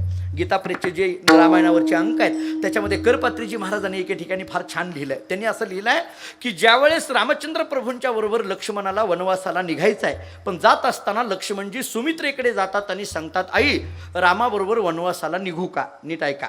सुमित्रा ती शुद्ध मेधा ऐकायचंय ना. सुमित्रा म्हणजे मेधा. मेधा या शब्दाचा अर्थ बुद्धी. व्यापक बुद्धीची सुमित्रा आहे. का? नीट ऐका. लक्ष्मण आईला विचारतोय सुमित्रेला, रामाबरोबर 14 वर्ष वनवासाला जाऊ का? तेव्हा सुमित्रेने फार छान उत्तर दिलं. सुमित्रेने सांगितलं, लक्ष्मणा, रामाबरोबर वनवासाला जाऊ का ही परवानगी घेण्याकरता तू आला ना? मग नीट ऐक, माझी परवानगी न घेता रामाबरोबर वनवासाला तू गेला असता तर माझा पुत्र शोभला असता म्हटले, अन्य माझा पुत्र शोभला नाही म्हटले. याचा अर्थ रामाबरोबर वनवासाला जायचं असेल तर आईच्या सुद्धा परवानगीची गरज नाही. इतकं रामचंद्र प्रभूंचं चरित्र हे दिव्य आहे. आम्ही कधी कधी म्हणतो का परवा वारीला आलाच नाही, तिनं परवानगी दिली नाही, विषय संपला. हे तिनं हा शब्द आपल्या आयुष्यात कधी सुटत नाही महाराज. रामचंद्र प्रभू बरोबर निघायचं आहे. सुमित्रा माते सांगते, माझ्या सुद्धा परवानगीची गरज नाही म्हणून शुद्ध मेधा. कैकई कोण आहे? अविद्या. गुरुरे भाऊ कधी कधी बोलताना असं म्हणायचे, वेदांतातली अविद्या समजावून घ्यायची असेल तर रामायणातली कैकई समजून घ्या, आणि रामायणातली कैकई समजून घ्यायची असेल तर वेदांतातल्या अविद्येचा विचार करा, म्हणजे कळेल. वेदांतामध्ये अविद्या किंवा माया सांगत असताना असं सांगितलं, अघटित घटना पटीयसी सा माया, अनादि अंतवतीच सा माया, असं मायेचं वर्णन केलं. म्हणजे अघटित घटना पटीयसी सहा म्हणजे कधी काय करेल सांगता येत नाही, तिचं नाव माया. विचित्र आहे तिचं नाव माया. आणि रामायणातली कैकई तरी काय विचित्र आहे, तिचं नाव कैकई. मी कित्येक स्वतंत्र कधी कधी कैकई चरित्र ऐकायला पाहिजे, म्हणजे लक्षात येईल की कैकईचा कुठं कुठं विचित्रपणा दिसून आला. लक्ष्मण कधीतरी स्वतंत्र अभ्यासाला पाहिजे, म्हणजे लक्ष्मण शब्दाचा अर्थ नाथ महाराजांनी असं सांगितलंय, ज्याच्या सगळं लक्षात राहतं त्याचं नाव लक्ष्मण. आणि मग कुठं कुठं काय काय लक्षात राहिलं हे रामायणामध्ये फार विस्ताराने आलेलं आहे. माझा मुद्दा इथं येतोय, अविद्येने युक्त असलेला हा जीव आहे. अविद्या नाम अज्ञान. अज्ञान हा शब्द जरा जास्त कळेल. अज्ञान या शब्दाचा अर्थ करताना अनादि भावरूपत्वे सती ज्ञानबाध्यत्वम. अज्ञान शब्दाचा विचार करताना आपल्याला वेदांताने असा केला, जे अनादि आहे, भावरूप आहे आणि ज्ञानाने बाध्य आहे. पदकृती करताना पुष्कळ चर्चा गुरुरे भाऊ सांगायचे. अनादीच फक्त ठेवलं तर अडचण काय, अनादि भावरूप म्हटलं तर अडचण काय, मग अनादि भावरूप आणि ज्ञान बाध्यच का म्हणावं लागतं. केवळ अनादि ठेवल्यानंतर काय अडचण येते याचाही विचार आपल्याला सांगितला. अनादि भावरूप, केवळ अनादि ठेवलं की प्रागभावावर लक्षण जातं, अनादि भावरूप ठेवलं की ब्रह्मावर लक्षण जातं. म्हणून अनादि भावरूप आणि ज्ञानबाध्यत्व हे तीन मुद्दे आपल्याला तत्वज्ञानाने सांगितले. ज्ञानाने बाध्य आहे त्याला अज्ञान म्हणा, एवढ्यावरही अज्ञान शब्द नाही लक्षात आला. विकल्प ज्ञान आहे त्याला अज्ञान म्हणा, विपरीत ज्ञान आहे त्याला अज्ञान म्हणा. हे सगळं बाजूला जाऊ द्या, एका सोप्या शब्दात सांगू. अज्ञान म्हणजे काय? आणि ज्ञान. या शब्दाचा अर्थ अपूर्ण. जे अपूर्ण ज्ञान आहे त्याला अज्ञान म्हणा. आता तरी कळालं का? बघा, अपूर्ण ज्ञान कळालं का सांगा. तुम्ही होय म्हटलं तर पुढे जातो. माझा स्वभाव असा आहे, जोपर्यंत तुम्ही माना डोलवून होय म्हणत नाही तोपर्यंत सोडायचं नाही, माझा स्वभाव आहे. तुम्ही दत्ता महाराजांना विचारा, त्याच्यात एक क्लू देऊ का? नाही कळालं तरी असं असं करा, 11ला सोडतो. बरोबर. तुम्ही जर असं नाही केलं की सुटत नाही लवकर कीर्तन, त्याला इलाज नाही महाराज. म्हणून अज्ञान, कारण त्याची भावना एवढीच आहे आमची. आम्ही जर एवढे महत्त्वाचे 2 तास तुमच्या समोर असू आणि तुम्ही जर एवढ्या महत्त्वाचे 2 तास माझ्या समोर असाल तर माझं काम आहे तुमच्या पदरात काहीतरी टाकणं. जरा पुढं बोलू. श्रोत्याने कीर्तनातून एक जरी मुद्दा घेऊन गेला तर त्या कीर्तनाचं ते खरं यश असतं महाराज. श्रोता काहीतरी इथून घेऊन गेला पाहिजे, एकतरी त्याला पटला पाहिजे. एक ज्ञानाचा तरी मुद्दा पटावा, भक्तीचा तरी पटावा, भजनाचा तरी पटावा, कुठला तरी मुद्दा त्याच्या हृदयाला स्पर्श केला पाहिजे. अज्ञान या शब्दाचा अर्थ आहे अपूर्ण ज्ञान, त्याला अज्ञान म्हणा. उदाहरण सोपं देतो, उदाहरण देतो. गुलाबाचं फुल आहे, तुमच्याही हातात आहे, माझ्याही हातात आहे. गुलाबाच्या फुलाचा सुगंध मला येऊ लागला, गुलाबाच्या फुलाचे काटे तुम्हाला टोचू लागले. तुम्ही म्हणायला लागला गुलाबाचं फुल काटेरी आहे, मी म्हणायला लागलो गुलाबाचं फुल सुगंधी आहे. मी म्हणतो सुगंधीच आहे आणि तुम्ही म्हणता काटेरीच आहे. खरं तर गुलाबाचं फुल सुगंधी आहे आणि काटेरी आहे, पण तुम्ही तुमचंच खरं म्हणता, मी माझंच खरं म्हणतो. या अपूर्ण ज्ञानालाच म्हणा अज्ञान. कळालं का? बघा, अज्ञान म्हणा, या अपूर्ण ज्ञानाला म्हणा अज्ञान. दुसरं उदाहरण देऊ. कीर्तन झाल्यानंतर लोक म्हणतात, काय महाराज तुमच्या किती लक्षात राहतं? 1-1.5 तास 2 तास तुम्ही वेगवेगळी प्रमाणं दिली, वेदांतातल्या प्रक्रिया सांगितल्या, अमुक सांगितलं तमुक सांगितलं. म्हणून इथं खरड्यामध्ये बसलेल्या सगळ्या लोकांचं म्हणणं असं आहे की महाराजांच्या सगळं लक्षात राहतं. आहे का नाही तुमचं म्हणणं? असं तुमचं म्हणणं आहे का नाही? सगळं लक्षात राहतं. मी इकडे कीर्तनाला येताना बायकोला म्हटलं, अगं माझं उपरणं कुठं आहे? ती म्हटली तुमच्या काहीच लक्षात राहत नाही. उदाहरण संपलं. कळालं का? बघा, एका वाक्यात ती असं म्हणते की माझ्या काही लक्षात राहत नाही आणि तुम्ही म्हणता की महाराजांच्या सगळं लक्षात राहतं. तुम्ही तुमचं खरं म्हणता, मी माझं खरं म्हणतो. या अपूर्ण ज्ञानालाच म्हणा अज्ञान. अज्ञान या शब्दाचा अर्थ आहे अपूर्ण ज्ञान. अज्ञान या शब्दाचा अर्थ आहे ज्ञानाने बाध्य. अज्ञान या शब्दाचा अर्थ आहे विकल्प निर्माण होणारं ज्ञान. अज्ञान या शब्दाचा अर्थ आहे तसं नसून तसं जाणविणारं ज्ञान.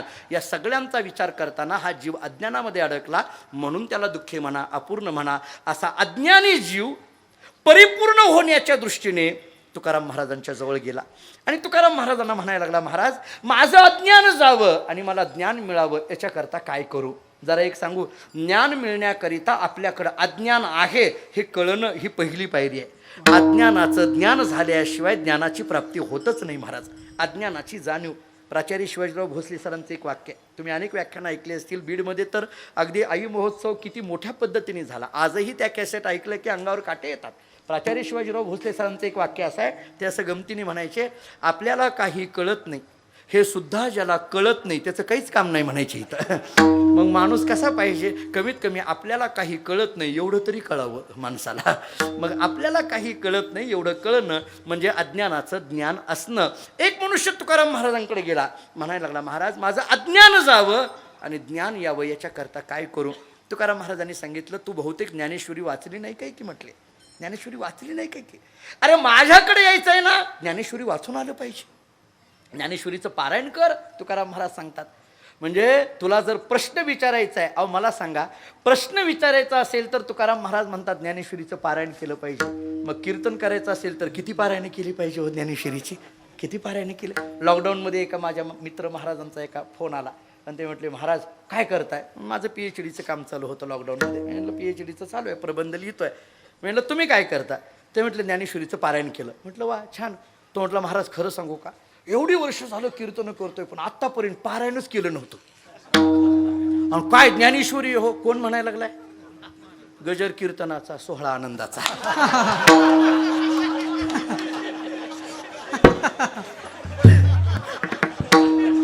जाऊ द्या. ज्ञानेश्वरीचं पारायण जर आणखीन केलं नसेल तर कसं करावं मला सांगा? गाथा आम्ही आणखीन नीट बघितली नसेल तर कसं करावं? भोसरीकर माऊलींना बघितलं बिभीषण महाराज तुम्ही? काय आम्ही डोळ्यांनी बघितलं महाराज. भोसरीकर माऊली जाताना गाथा छातीवर ठेवून गेले. गाथा सरळ पाठ होता याच्यात नवल नाही, उलटा गाथा पाठ होता. डांगे पंचमंडळमध्ये राहायचे आपल्या मठाच्या तिकडे पण.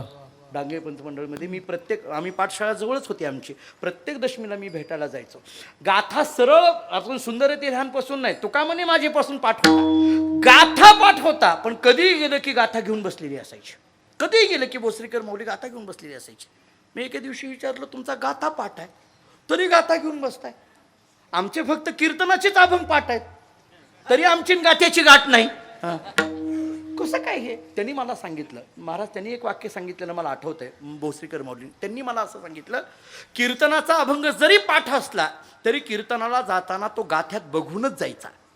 मी म्हटलं का? त्यांनी 2 कारणं सांगितली त्याची. पहिलं कारण सांगितलं, कीर्तनाला जाताना पाहोनिया ग्रंथ आहे ना, करावे कीर्तन जे म्हटलं ते याच्या करता पाहोनिया ग्रंथ करावे. आता तसं नाही, ऐकोनिया कॅसेट करावे कीर्तन किंवा पाहोनिया YouTube बोलवावे कीर्तन असंही चाललंय आता. आता मी एका पत्रिकेत बघितलं, माझ्या कुणीच ओळखीचं नव्हतं. मी म्हटलं हे महाराज कोणतेच ओळखीचे नाहीत.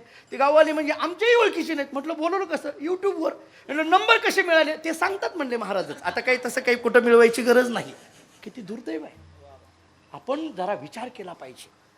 वारकरी संप्रदायामध्ये ज्यावेळेस या गादीवर उभा राहतो आणि वारकरी संप्रदायाच्या प्रचाराने मी आमची सगळी मंडळी माझ्या समोर आहेत. आमच्या निजामजवळची अनेक मंडळी आज इथं आलेली आहेत. काही आमची जामखेडची मंडळी आली आहेत, पंढरीनाथ महाराज आहेत, दीपक महाराज आहेत, आमचे हरिभाऊ आहेत.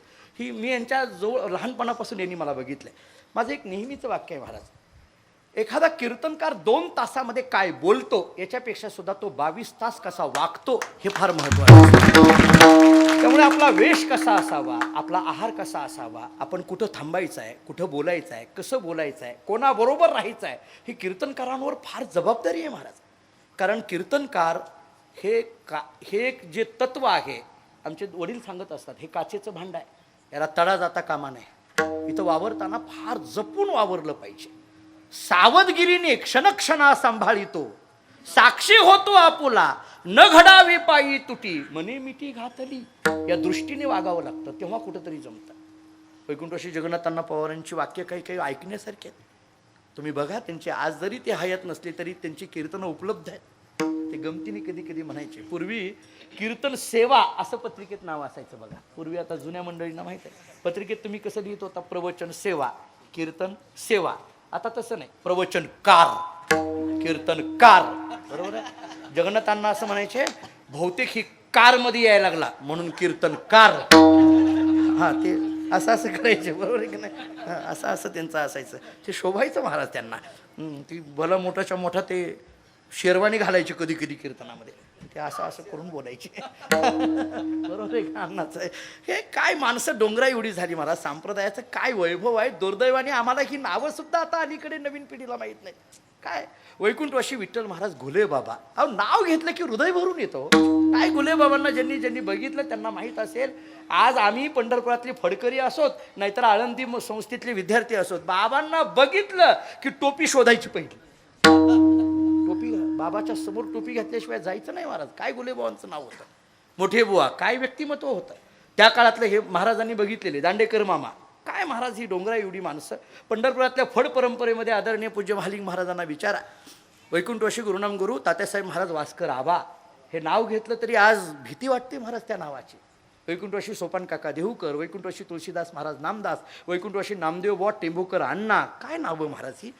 या लोकांनी परमार्थ सांगितला नाही, ते परमार्थ जगले महाराज. माणसं जगली परमार्थ. रोम रोमामध्ये त्यांच्या परमार्थ भरलेला होता. त्यामुळे प्रत्येक भोसरीकर माऊली म्हणायचे की गाथा उघडून पाया पडायचं मगच कीर्तनाला तो अभंग घ्यायचा. म्हटलं का? ते म्हटले त्या निमित्ताने कीर्तनाला जाताना गाथा उघडणार म्हणजे तुम्ही गाथ्याच्या पाया पडणार, आणि गाथ्याच्या पाया पडणार म्हणजे प्रत्यक्ष तुकाराम महाराजांच्या पाया पडून कीर्तनाला जाणार. हा एक अर्थ त्यांनी सांगितला. आणि दुसरा अर्थ त्यांनी मला असा सांगितला, जरी तो शब्द तुम्हाला पाठ आहे, सुंदर ते ध्यान उभे विटेवरी पाठ आहे, किंवा हा घातला दुकान देती आली अशी दान पाठ आहे, काही तुमचे जे अभंग असतील पाठ आहे, पण इथं दुकान या शब्दाचा अर्थ, दान या शब्दाचा अर्थ काय आहे? तुम्ही नेहमी वाचून ज्यावेळेस जाल तेव्हा कधीतरी तुकाराम महाराजांच्या शब्दांची कृपा तुमच्यावर होईल आणि सांगतील माझा अर्थ असा आहे, जाऊन कीर्तनात सांगा. पण त्याच्याकरता त्या शब्दांची सेवा व्हावी लागते. ते शब्द आम्हाला बघावे लागतील. त्यामुळे अपूर्णता आणि परिपूर्णता. अपूर्ण हा जीव आहे, परिपूर्ण हे संत आहेत. अपूर्ण असलेला एक जीव तुकाराम महाराजांच्या जवळ जातो. अज्ञान जावं असं मला वाटतंय, ज्ञान यावं असं वाटतंय, काय करू? तुकाराम महाराजांनी सांगितलं, अरे ज्ञानेश्वरी आम्हाला सरळ सांगते, ते ज्ञान पैगा बरवे. जरी मनी अथी अनावे तरी संता या भजावे सर्वस्वेसी. त्यांनी तुकाराम महाराजांना विचारलं, महाराज हे ज्ञान आपल्याकडं आल्यानंतर काय होईल? तुकाराम महाराजांनी सांगितलं, उपनिषदांनी केलेलं चिंतन आहे. हे जे ज्ञान आहे ते ज्ञान आलं की तिथंच मोक्ष आहे. ज्ञान आलं की तिथंच मोक्ष आहे, तिथंच कैवल्य प्राप्ती आहे. मोक्ष प्राप्त करायचं असेल तर ज्ञानात एव कैवल्य, ज्ञानदेव तू कैवल्यम, ही जी उपनिषदाची भाषा आहे. ज्ञानात एव कैवल्य, कैवल्य या शब्दाचा अर्थ मोक्ष. म्हणजे तो मोक्ष प्राप्त करायचा असेल तर त्याच्याकरता ज्ञानच पाहिजे. तो म्हटला मोक्ष म्हणजे तरी काय? त्यांनी सांगितलं तुकाराम महाराजांनी, अरे बाबा परमानंद प्राप्ती अत्यंतिक दुःख निवृत्ती याला मोक्ष म्हटलं. सोप्या शब्दात सांगायचं झालं तर तुला परमतत्वाची प्राप्ती होणं, जाणीव होणं याला मोक्ष म्हणायचं. तो म्हटला परमतत्व हे नेमकं काय आहे? तुकाराम महाराजांनी सांगितलं, या जगातली सर्वश्रेष्ठ वस्तू जर काय असेल तर ती परमात्मा नावाची वस्तू आहे. मग ती परमात्मा नावाची वस्तू भेटायची असेल तर तुला काय करावं लागेल? तरी परमात्मा इसे जे एक वस्तू असे आणि ते जया दिसे ज्ञानास्तव. आणि त्यांनी उत्सुकतेने विचारलं, महाराज जर परमात्मा हीच जगातली सर्वश्रेष्ठ वस्तू असेल तर मग ही वस्तू मिळण्याचं दुकान कुठलं आहे? कारण वस्तू म्हटलं की दुकान पाहिजे. वस्तूचा संबंध हा दुकानाशी येतो. जर तुम्ही परमात्मा ही सगळ्यात मोठी वस्तू आहे असं म्हणत असाल तर ती वस्तू मिळणारं दुकान कुठं आहे? तुकाराम महाराजांनी सांगितलं दुकान आहे.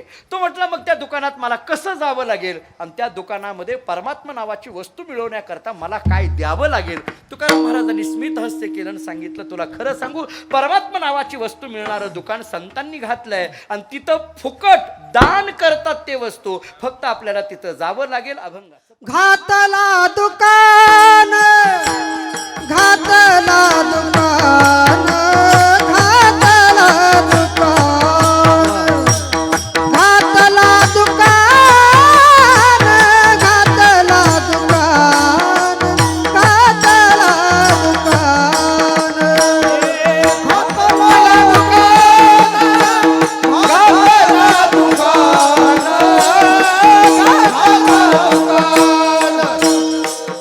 घातला दुकान,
घातला दुकान देती आली अशी दान संत उदार उदार भरली अनंत भांडार विठाला विठाला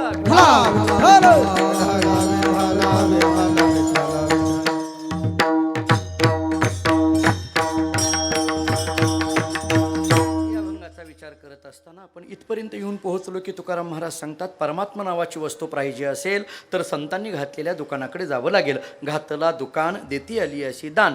मला जरा देती आली अशी दान इथपर्यंत पोहोचण्याकरता अगोदरची 3 विचार आपल्याला सांगून पुढे जातो. संतांनी दुकान घातलं. कुणीतरी तुकाराम महाराजांना विचारलं आमच्या गावात दुकान नाही का? संतांच्या दुकानाचं काय एवढं वर्णन करायला लागलात? महाराजांनी सांगितलं अरे बाबा जरी तुमच्या गावात दुकान असलं तरी संतांच्या दुकानातून या गावातल्या दुकानात एक फरक आहे. म्हटले काय फरक आहे? म्हटले आमच्याही गावामध्ये आहेत ना, एका दुकानामध्ये अनेक वस्तू आहेत ना. ते म्हटले हे बघ संतांच्या दुकानामध्ये असं आहे घातला दुकान पडिये तैसा आहे वाण. पडिये तैसा आहे वाण. वाण या शब्दाचा अर्थ काय? प्रकार. वाण म्हणजे काय? प्रकार. प्रकार हा शब्द जर नाही कळाला तर शुद्ध मराठीत सांगू का? व्हरायटी. त्याला इलाजच नाही महाराज. आता मराठी शब्द सुद्धा इंग्रजीतून समजून देण्याची वेळ आम्हा कीर्तनकारांवर आली. आता इलाजच नाही त्याला. आपण बघा तुम्ही त्या दुकानात गेलं का नाही मला कळत नाही. कापडाच्या दुकानात गेलं की माणसं गप बसत नाहीत.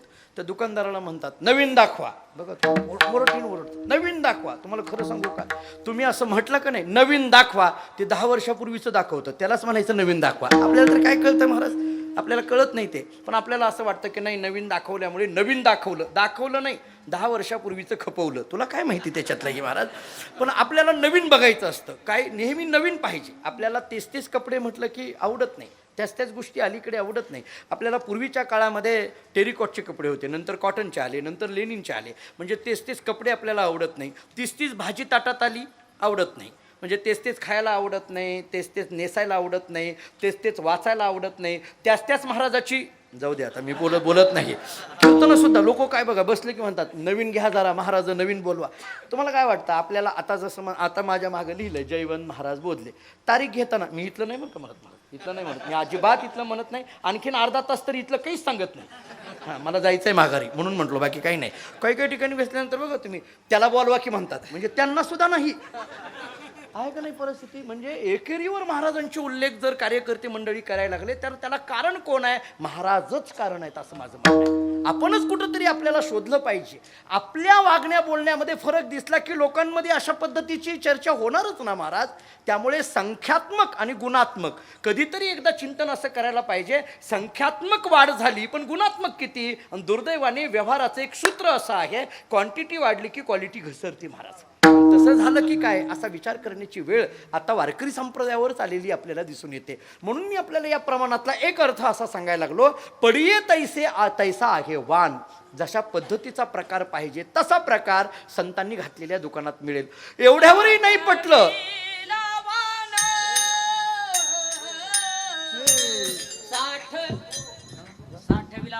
बस पडिये तैसा आहे वाण.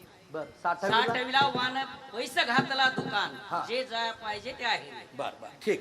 आपल्याला अशाही पद्धतीने दुकानाचा विचार आपल्याला करता येईल. म्हणजे संतांनी घातलेल्या दुकानाबद्दल एक विचार आपल्याला करता येईल पडिये तैसा आहे वाण. दुसरा विचार आपल्याला एवढ्यावर जर नाही पटलं तर जे जाया पाहिजे ते आहे रे असाही विचार करा. एवढ्यावरही नाही पटलं तर नाथ महाराजांचं एक सोपं सगळ्यांना कळणारं प्रमाण देऊन जाईल. एका जनार्दनी मांडिले दुकान देतो मोलाविन सर्व वस्तू. मग आता इतकं सगळं सांगितल्यानंतर सुद्धा कोणीतरी म्हटलं देतो मोलाविन सर्व वस्तू. हो असं जरी असलं तरी याही पेक्षा एक वेगळं वैशिष्ट्य संतांच्या दुकानाचं आहे. काय? अशी दुकानं सगळीकडे भेटतील. कोणकोणती? पडिये तैसा आहे वाण असं दुकान गावात भेटेल. जे जाया पाहिजे ते आहे रे असंही दुकान गावात भेटेल.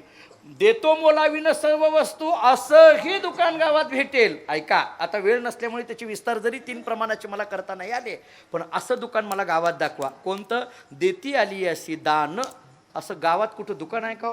मला सांगा. खर्ड्यामध्ये काही मी जास्त फिरलो नाही. मी डायरेक्ट आलो ते गडावरच आलो आहे.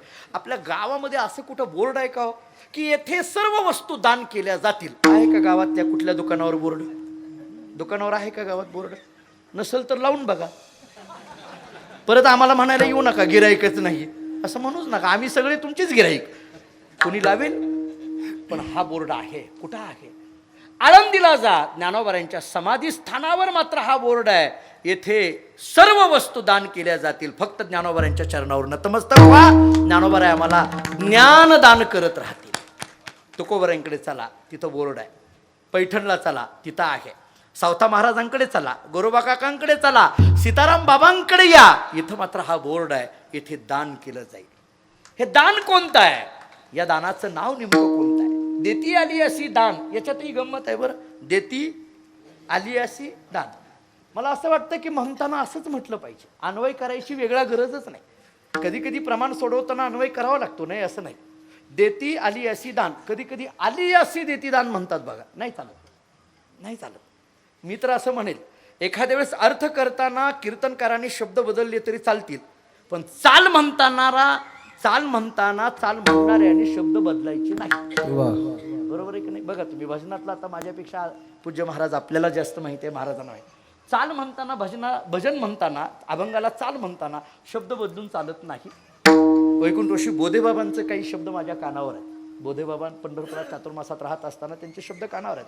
ते असं म्हणायचे की महाराजांनी जे शब्द उच्चार केले ते शब्द चाल म्हणताना तसेच आले पाहिजेत. शब्दाचं काय घेऊन बसला? वेलांटी आकार उकार सुद्धा आले पाहिजेत. वेलांटी आकार उकाराचं काय घेऊन बसला? पहिली वेलांटी असेल तर पहिलीच आणि दुसरी असेल तर दुसरीच. चाल म्हणताना पहिली वेलांटी असेल तर स्वर रहस्वच आला पाहिजे, आणि जर दुसरी वेलांटी असेल तर स्वर दीर्घच आला पाहिजे. फक्त पहिली आहे का दुसरी हे कळण्याकरता गाता वाचला पाहिजे. हे तितकंच खरं आहे. ऐकून मेळ लागत नाही महाराज. हा ह्याला गाताच बघावं लागतो, त्याच्याशिवाय आपल्याला कळणार नाही. शब्दांना असलेल्या वेलांटी आकार उकाराचा सुद्धा विचार भजनामध्ये चाल म्हणताना आपल्याकडे केला जातो. त्याचा सुद्धा विचार आपल्याला महत्वाचा सांगितला जातो. थोडं पुढे चला, मला काय सांगायचं आहे. देती आली अशी दान म्हणत असताना देती आली अशी दान. आता हेच जरा उलट म्हणा, आली अशी देती दान. याच्यात फरक कसा आहे बघा. देती आली अशी दान, आली असे देती दान. फरक जाणवलं का नाही बघा. देहबोलीकडे बघा म्हणजे कळेल माझ्या. देती आली अशी दान आणि आली यासी देती दान. सांगू एका शब्दामध्ये. देती आली अशी दान हा संतांचा स्वभाव आहे. आली अशी मग देती दान हा माणसाचा स्वभाव आहे. असा फरक करा. आल्यानंतर देणं हे माणसाकडे आहे, पण देतच राहणं हे संतांकडे आहे. विठ्ठल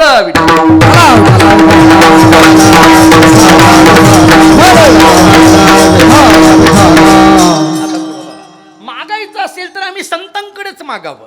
का? कारण आम्हाला जे परिपूर्णतेची आवश्यकता आहे ती परिपूर्णता देण्याचं सामर्थ्य केवळ संतांकडे आहे. जरा पुढे बोलू. ज्याच्याकडे जे आहे त्याच्याकडे तेच मागावं. ज्याच्याकडे जे आहे त्याच्याकडे तेच मागावं. एखादा पती घरातून बाहेर पडावा आणि बाहेर पडताना बायकोने सांगावं औषधं घेऊन या, दुसऱ्या दिवशी सांगावं किराणा घेऊन या, तिसऱ्या दिवशी सांगावं कपडे घेऊन या. वैतागून गेला. एका दिवशी तो म्हणायला लागला, काय ग नेहमी प्रत्येक वेळेस जाताना तो काहीतरी घरातलंच मागत राहते, कधीतरी बुद्धी माग, कधीतरी बुद्धी माग. तिने एका वाक्यात उत्तर दिलं, ज्याच्याकडे जे आहे तेच मागावं. नाही बा, फार मनाला लावून घेऊ नका तुम्ही. मुद्दा माझा काय आहे बघा.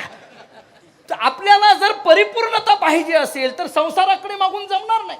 ती परिपूर्णता आम्हाला संतांकडेच मागावं लागेल, कारण ते देण्याचं सामर्थ्य केवळ संतांकडे आहे. म्हणून देती आली अशी दान. एक, कोणाला देती आली अशी दान? कोणी येऊ दे, दारामध्ये कोणी आला की त्याला देण्याचं सामर्थ्य त्यांच्याकडे आहे. हे दान देतात म्हणजे नेमकं कशाचं देतात? मी दोन दानाचे प्रकार सांगतो, ऐका. एक ज्ञानशास्त्राच्या दृष्टीतलं आणि दुसरं भक्तिशास्त्राच्या दृष्टीतलं. दोन्हीला दोन प्रमाणे देतो. ज्ञानशास्त्राच्या दृष्टीने संतांनी कोणतं दान केलं? अमृत अनुभव काढा. ज्ञानोबारांनी अमृत अनुभवामध्ये चिंतन फार छान केलंय. कैवल्य कनकाची या दाना, जो न कडशी थोरसाना, दृष्ट्याची या दर्शना पाढा उजो. ज्ञानोबाराय बोलतात. ज्ञानोबाराय बोलतात संतांनी कशाचं दान केलं? कैवल्य कनकाची या दाना. कैवल्य या शब्दाचा अर्थ मोक्ष. मोक्षाचं दान केवळ संतांनी केलं. तुम्हाला हाच अर्थ पटण्याकरता मी दुसरं प्रमाण देतो. आपण नेहमी ऐकण्यातला एक अभंग आहे, पंढरीचे वारकरी ते अधिकारी मोक्षाचे. सगळ्यांच्या पाठ आहे. या अभंगाचा अर्थ जर करायचा झाला तर बहुतांशी आपण अर्थ असा करतो, पंढरपूरचा वारकरी हा मोक्षाचा अधिकारी आहे, असा सरळ अर्थ झाला. आम्ही ज्या पाठशाळेमध्ये शिकलो, वैकुंठशी गुरुरे भाऊंकडे, महाराजांनी पाहिलंय, भाऊंना पाहिलंय. दत्ता महाराज आम्ही दोघं मिळूनच शिकायला होतो. भाऊ आम्हाला असं सांगायचे, हरिभाऊ महाराज पाटील दाताळकर मुमुक्षू पाठशाळा, भाऊ आम्हाला असं सांगायचे, पंढरपूरचा वारकरी मोक्षाचा अधिकारी आहे, म्हणजे तो मोक्ष घेण्याचा अधिकारी असा नाही. कारण घेण्याचा अधिकारी म्हणावा तर तोच वारकरी म्हणतो ना, मोक्ष सुख हनुलाता. त्यामुळे त्याला घ्यायचा काय संबंध आहे. मग भाऊ आम्हाला असं सांगायचे, पंढरपूरचा वारकरी हा मोक्ष घेण्याचा नाही, मोक्ष देण्याचा अधिकारी आहे. पंढरीचे वारकरी ते अधिकारी मोक्षाचे. आणि मग भाऊ त्याला एक ओवी द्यायचे, पंढरपूरचा वारकरी मोक्ष देण्याचा अधिकारी का आहे, कारण ज्ञानोबारांनी चिंतन केलंय, कैवल्य कनकाची या दाना जो न करशी थोरसाना. कारण कैवल्याचं दान करण्याचं सामर्थ्य केवळ आणि केवळ या संतांकडे आहे. त्यामुळे देती आली अशी दान, कशाचं, मोक्षाचं. पहिला मुद्दा. दुसरा प्रकार सांगतो, दाता तोची एक जाना नारायणा स्मरवी. भगवंताच्या अविस्मृतीचं दान करण्याचं सामर्थ्य संतांकडे आहे. त्यामुळे नामाचं दान करणारे संत आहेत, ज्ञानाचं दान करणारे संत आहेत. आणि एवढ्यावर नाही पटलं तर एकच प्रमाण देतो, कृपादान केले संती कल्पांती ही सरेना.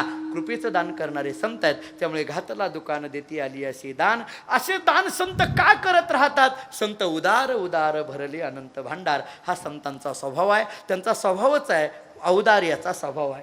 संत उदार उदार, हे उदार असं आहे बरं का, उधार नाही. आपला संबंध त्याच्याशी जास्त आहे म्हणून म्हटलं, आपण उदारीशी जास्त संबंध आहे, तसं नाही. उदार हे 2 वेळेस उदार का म्हटलं, 2-3 उत्तर देतो. निर्गुण तत्वाचा साक्षात्कार करून देणारे संत आहेत म्हणून उदार 1. सगुण पांडुरंगाची गाठ घालून देणारे संत आहेत म्हणून उदार 2. म्हणून उदार उदार. ज्ञानाचं दान करणारे संत आहेत म्हणून उदार 1. भक्तीचं दान करणारे संत आहेत म्हणून उदार 2. भाऊ आम्हाला सांगायचे, ज्ञान आणि भक्ती दोन्ही एकत्रित पाहिजे. सांगू त्यांचं एक वाक्य, भक्तीला सोडून असलेलं ज्ञान आणि ज्ञानाला सोडून असलेली भक्ती. ते असं म्हणायचे, भक्तीला सोडून असलेलं ज्ञान अहंकार निर्माण करतं, भक्तीला सोडून असलेलं ज्ञान अहंकार निर्माण करतं, आणि ज्ञानाला सोडून असणारी भक्ती भेद निर्माण करते. कळलं का? पहा, थोडं तत्वज्ञानाच्या कसोटीवर घासून वाक्य बघा म्हणजे माझं कळेल. भक्तीला सोडून असलेलं ज्ञान अहंकार निर्माण करतं. मी माझ्या पदरचं बोलतच नाही, ज्ञानोबाराय बोलतात, नवल अहंकाराची गुठी विशेषण लगे अज्ञानापाठी सज्ञानाचे जोंबे कंठी नाना संकटी नाचवी. त्यामुळे भक्तीला ज्ञानाची जोड पाहिजे, ज्ञानाला भक्तीची जोड पाहिजे. या दोन्हीचं दान करणारे संत आहेत म्हणून उदार उदार. प्रकार सांगू, संत देत राहतात म्हणून उदार, आणि काहीही न घेता देत राहतात म्हणून उदार. विठ्ठल विठ्ठल.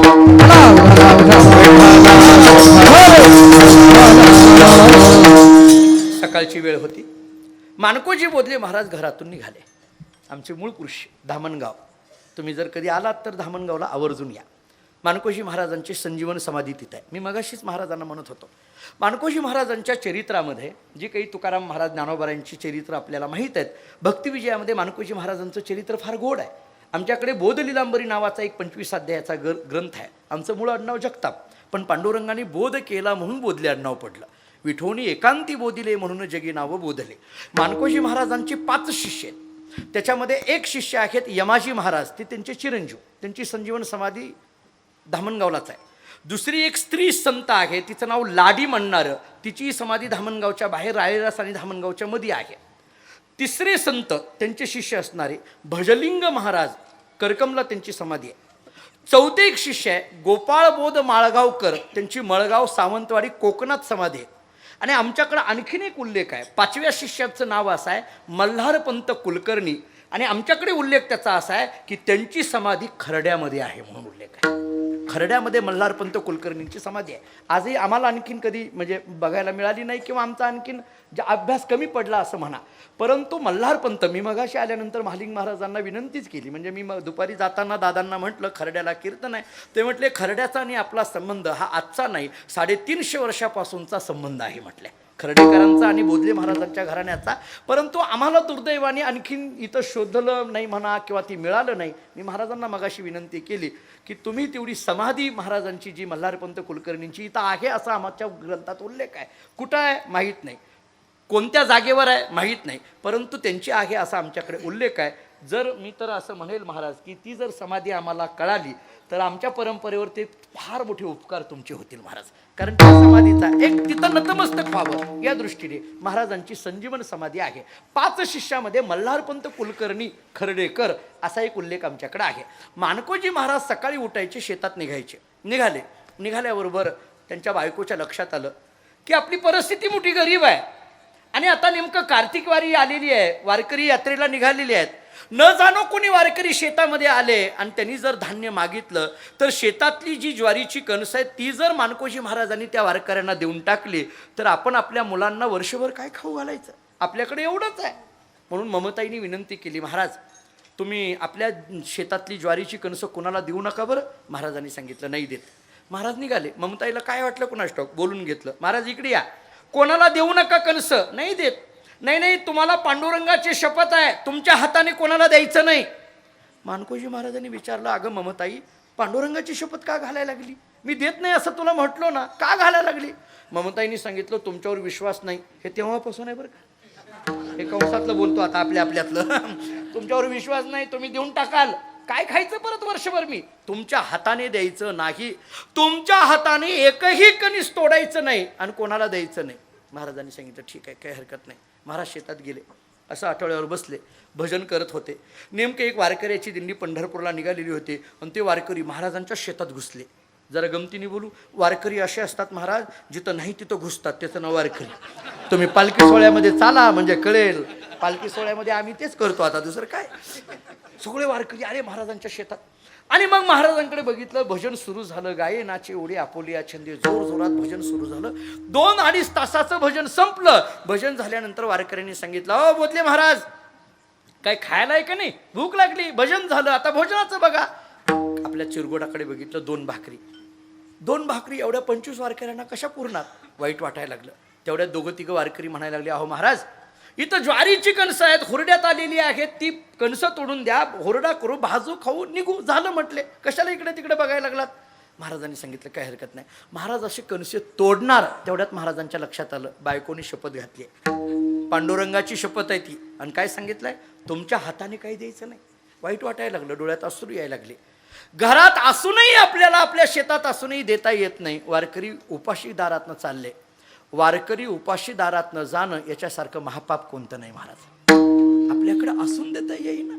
अरे नसलं तरी उष्ण पासनं करावं, पण अन्नदान करावं. सकळ दाना माझी जाण, अतिश्रेष्ठ अन्नदान, दिनास देऊनी सन्मान द्यावी, सदन्न अतिभावी का. नाथ भागवतातली ओवी आहे. सकळ दाना माझी जाण, अतिश्रेष्ठ अन्नदान. आणि मला असं वाटतं की अन्नदानावर जीवापाड ज्यांनी प्रेम केलं ते सीताराम बाबा आहेत. अन्नदानावर प्रेम बाबांनी काय केलं आयुष्यामध्ये म्हटलं तर अन्नदान त्यांच्याकडून पुष्कळ घडलं. आणि 8 वर्ष झालं अखंड या गडावर अन्नदान घडत आहे. फार मोठं अन्नदानाची ताकद त्यांची होती. नाथ महाराजांची जी भाषा आहे, सकळ दाना माझी जाण, अतिश्रेष्ठ अन्नदान. मानकोजी महाराजांना वाईट वाटायला लागलं, आपण काहीच देऊ शकत नाही. डोळ्यात अश्रू आले. तेवढ्यात महाराजांच्या लक्षात आलं, बायकोनी शपथ घालताना काय घातली होती? तुमच्या हाताने काही द्यायचं नाही. महाराजांनी विचार केला, आपल्या हाताने काही द्यायचं नाही, पण त्यांच्या हाताने घेतलं तर चालतंय की, त्याला काय होतंय. आणि मग महाराजांनी सगळ्या वारकऱ्यांना सांगितलं, हे बघा मी जर हाताने कोणाला द्यायला लागलो तर कोणाला कमी कोणाला जास्त जाईल. तुम्ही तुमच्या हाताने घ्या तोडून. आता तुम्ही घ्या म्हटल्यानंतर कमी घेतील का? तुम्ही उगं बघून म्हणून बघा आम्हाला. काय महाराज, त्या दासगुण महाराजांनी वर्णन केलंय, बोदले बुवाचे लुटियेली शेत, असं वर्णन केलंय. सगळं लुटून टाकलं. वारकऱ्यांनी विचारलं, काय सांगू देवाला? काही नाही, देवा सांगा नमस्कार, एवढंच करा. आपल्या जवळ असलेलं सगळं देणं हा संतांचा स्वभाव असल्यामुळे तुकाराम महाराज वर्णन करतात, संत उदार उदार भरली अनंत भांडार. कुणीतरी विचारलं, महाराज आम्हाला मिळेल का? आम्हाला मिळेल का? नाही, अगोदर असणाऱ्यालाच मिळेल, पण आम्हाला मागावून येणाऱ्याला मिळेल का? तुकाराम महाराज सांगतात, काळजी करू नका, माग त्याची पुरे, धनी आणि काशी पुरे. म्हणजे पहिल्याच पंक्तीला आहे नंतर उडालं, असं कधी घडलंय का? मला मगा महाराजांनी दाखवलं. तुम्ही इतके सगळे जण प्रसाद घेत होता, कित्येक लोकांनी प्रसाद, दिवसभर भाकरीचा प्रसाद आज होता, सगळ्यांनी घेतला. आणि मला महाराजांनी कोठी घरात तिकडं स्वयंपाकघरात नेऊन दाखवलं, तितक्याच भाकरी आणखीन शिल्लकच होत्या. ही बाबांची कृपा आहे. आता जरी कुणी म्हटलं तरी स्वयंपाक तयारच आहे, जेवायचं म्हटलं तरी. ही बाबांची कृपा. धनी आणि काशी उरे, उरणं हा संतांचा स्वभाव आहे. सांगू तुम्हाला, आपोआप उरतं ते संतांचं घर आहे, आणि उरवण्याकरता अट्टहास करावा लागतो ते महाराजाचं घर आहे. तुम्ही म्हणाल महाराजावर लयच बोलतेच भाऊ. आहेच तशी परिस्थिती. आमचा सगळा विचार उरवण्याकरताच आहे महाराज. बघा तुम्ही, उरलं पाहिजे, उरलं पाहिजे, उरलं पाहिजे. कीर्तनातून उरलं पाहिजे, सत्यातून उरलं पाहिजे. बरोबर आहे. बघा तुम्ही शेवट दिवशी कमिटी असते का नाही, ए लय दिवस पाकिट भरू नका, उरलं पाहिजे, उरलं पाहिजे. एकदा मी महाराज काशीला सप्ताह केला. तुम्ही त्र्यंबकेश्वरला आला होता एकदा त्या दिवशी रात्री. आम्ही एकदा काशीला मोठा सप्ताह केला महाराज. पंढरपूर ते काशी अशी डायरेक्ट ट्रेन केली होती मी. 8 दिवस आमच्याकडेच होती. जवळजवळ मोठा खर्च केला, खूप लोकांना माहीत आहे. 5,000-5,500 लोक घेऊन गेलो आणि मग सप्ताह काशीचा करून माघारी आलो. आल्यानंतर आमच्या आता पंढरपुरातले महाराज लोक सगळे मित्रच. एकाने मला विचारलं, काय आता ही फडकरी कशी, हे संघटनेचे सदस्य आहेत आता यांना अनुभव आहेतच एक एक एक एक आमचे फडकरी कसे आहेत सगळे. पण आमच्या फडकरीने एका मला विचारलं आमच्या महाराजांनी, म्हटलं काय काशीला तुम्ही सप्ताह केला, 5-10 हजार लोक होती होय. मला एकाने विचारलं किती उरलं, म्हटलं होतं ती जिरलं. तुला काय माहिती किती उरलं ती? अहो ज्याच्या त्याला माहिती महाराज काय असतं ह्याच्यामध्ये. लोकांना मात्र इथं काय म्हणजे भरपूर हाणलं बरं का, कशाचं हाणलं कशाचं काय, ज्याच्या त्याला माहिती आहे. जावे त्याच्या वंशा कळू येते महाराज. हे काही सोपं आहे का? हे चालवणं करणं वाटतं तेवढं सोपं नाही महाराज. याच्याकरता तुम्हाला सांगू, परंपरा टिकण्याकरता परंपरेतल्या एका व्यक्तीला संपूर्ण जीवन समर्पण करावं लागतं, तेव्हा परंपरा टिकतात. अशाच परंपरा टिकत नाहीत. आज तुकाराम महाराजांची परंपरा 13 पिढ्या झालं चालू आहे. आज आमची मानकोजी बोधले महाराजांची परंपरा 11 पिढ्या झालं चालू आहे. उगीच 11 पिढ्या चालत नाही. त्याच्याकरता एका व्यक्तीला स्वतःच्या इच्छा आकांक्षा सगळ्या दाबाव्या लागतात आणि समाजाकरता समर्पण करावं लागतं, तेव्हा परंपरा टिकत असतात. महाराज मला स्वतःला प्राध्यापकाची नोकरी होती. तुम्हाला माहीत असेल किंवा नसेल, पण आमच्या विभीषण महाराजाला माहिती आहे. मी शिवाजी कॉलेजला प्रोफेसर म्हणून फिलॉसॉफीचा होतो, तुम्हाला माहीत आहे. जवळजवळ 80-85 हजाराचा पगार होता महाराज. पण परंपरेची जबाबदारी जेव्हा वडिलांनी टाकली तेव्हा ती नोकरी सोडावी लागली. LLB झालो, कोर्टातला काळा कोट काढावा लागला. PhD झालो, युनिव्हर्सिटीमध्ये थांबता येत नाही. इतक्या सगळ्या स्वतःच्या आकांक्षा माराव्या लागतात आणि समाजाकरता अहोरात्र झटावं लागतं, तेव्हा या परंपरा टिकत असतात. आणि एवढं करूनही लोकांनी काही ना काहीतरी बोलत राहायचं. कुठंतरी हा माणूस आहे, जीव आहे महाराज, त्याला काय लागत असेल विचार करा. रात्रंदिवस फिरायचं, आपल्याला दिलेली दक्षिणा दिसते, पण त्या दक्षिणेच्या पाठीमागटले त्या महाराजाचे कष्ट दिसत नाही. तुम्ही विचार करा, एखादा महाराज ज्यावेळेस जीव मुठीत घेऊन रात्रभर फिरत असतो. आम्ही गाडीत फिरणं म्हणजे काही सोपं वाटतं का? गाडी रात्रात आज 20-20, 22-22 तास प्रवास करायचे, तिथं 2 तासाचं कीर्तन करायचं, पुन्हा पुढलं गाव गाठायचं. आज किती जीव आपल्या मुला लेकरांची, मंडळीची, आईवडिलांची, सगळ्यांची ताटातूट करत फिरावं लागतं. आज ही सुद्धा गायक मंडळी, आज मला सांगा, हे इतक्या गोड आवाजाची, आसाराम महाराजांनी हे महाराज इतक्या गोड हाताची माणसं, तुम्हाला सांगू, हीच माणसं जर सिनेसृष्टीत गेली असती तर करोडोनी पैसा यांच्या खिशात पडला असता. पण कधीतरी विचार केला पाहिजे की ही माणसं संप्रदायात राहिली, ज्ञानोबाराय तुकोबारायांच्या अभंगाची सेवा करत राहिली. त्यामुळे या माणसांच्या त्या सेवेला कुठंतरी आपण नतमस्तक झालं पाहिजे, कुठंतरी त्या सेवेचाही विचार करता आला पाहिजे. असं नाही महाराज, विनाकारण अशी चाल आपल्याला ऐकताना गोड वाटते, पण त्याच्याकरता केलेला रियाज लक्षात घ्यावा लागतो. महाराजांचं वाजवणं आम्हाला गोड वाटतं, आसाराम महाराज काय म्हणतात, पण त्याच्याकरता केलेले कष्ट हे विसरता कामा नये. त्यामुळे त्या कष्टाचा एखादा प्रबोधनकार, एखादा विचारवंत समाजामध्ये टिकायचं असेल तर त्याची जबाबदारी समाजानंच घेणं गरजेचं आहे. विचारवंताला सांभाळणं, प्रबोधनकाराला सांभाळणं ही समाजाची फार मोठी जबाबदारी आहे महाराज. आणि त्याच्यातून मग समाजाची जडणघडण होत असते. म्हणून महाराज म्हणतात की या सगळ्या याच्यातून जे संतांकडून उरलेलं असतं ते परमार्थाचं धन उरलेलं असतं. त्यामुळे मागं त्याची पुरे धनी अनेकाशी ओरे. आणि सरते शेवटी महाराजांनी सांगितलं, या दुकानातला माल कधीही नाश पावत नाही. तुका म्हणे पोते, तुका म्हणे पोते, तुका म्हणे पोते, तुका म्हणे पोते, तुका म्हणे पोते, तुका म्हणे पोते, तुका म्हणे पोते, तुका म्हणे पोते, तुका म्हणे पोते, तुका म्हणे पोते, तुका म्हणे पोते, तुका म्हणे पोते, हा तुका म्हणे पोते.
संत उदार उदार भरले अनंत भांडार. अभंगाच्या शेवटच्या चरणामध्ये महाराजांचं चिंतन असं आहे, तुका म्हणे पोते देवे भरिले नवे रीते. थोडा अन्वय करायचे असतील तर तुका म्हणे पोते देवे भरिले म्हणून नवे रीते. म्हणून शब्द घाला म्हणजे कळेल. तुका म्हणे पोते देवे भरिले म्हणून नवे रीते, किंवा तुका म्हणे पोते नव्हे रीते कारण देवे भरले. एकदा कारण शब्द घाला, एकदा म्हणून शब्द घाला, म्हणजे आपल्या लक्षात येईल की हे जे पोतं आहे, अंतःकरण रूपी असणारं पोतं, महाराज सांगतात हे परमात्मा नावाच्या वस्तूंनी भरलेलं असल्यामुळे हे कधीही रिकामं होणार नाही, याचा कधीही नाश होणार नाही, कारण जो याच्यामध्ये आहे तो अविनाशी असलेला परमात्मा आहे. 4 मुद्दे झाले. एक तर या दुकानातून वस्तू दान केल्या जातील. एक, या दुकानामध्ये कायम माल भरलेला असतो. 2, या दुकानामध्ये गिराईक कधीही आलं की त्याला माल मिळतो.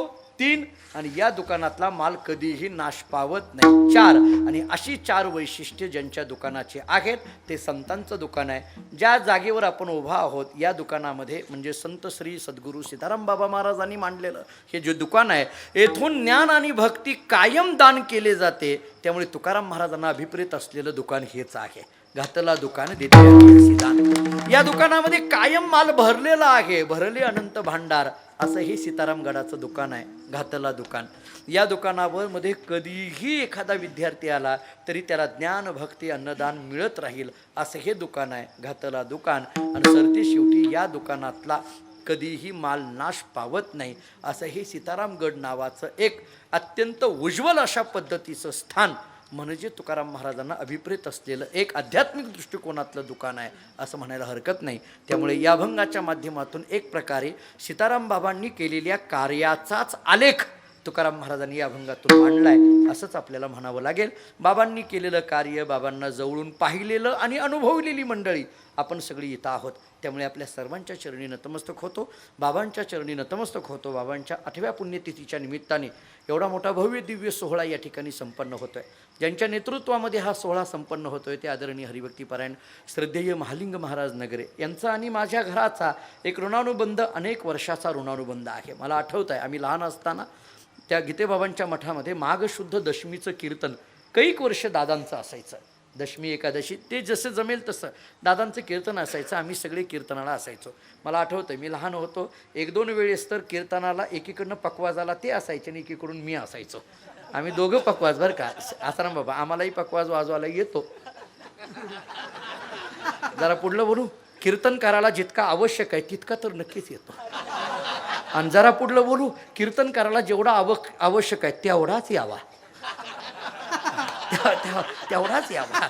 नाही मी तुमचं म्हणत नाही, तुमच्याकडे भरपूर असं अलीकडले आगाव पकवाय असं नाही म्हणत मी.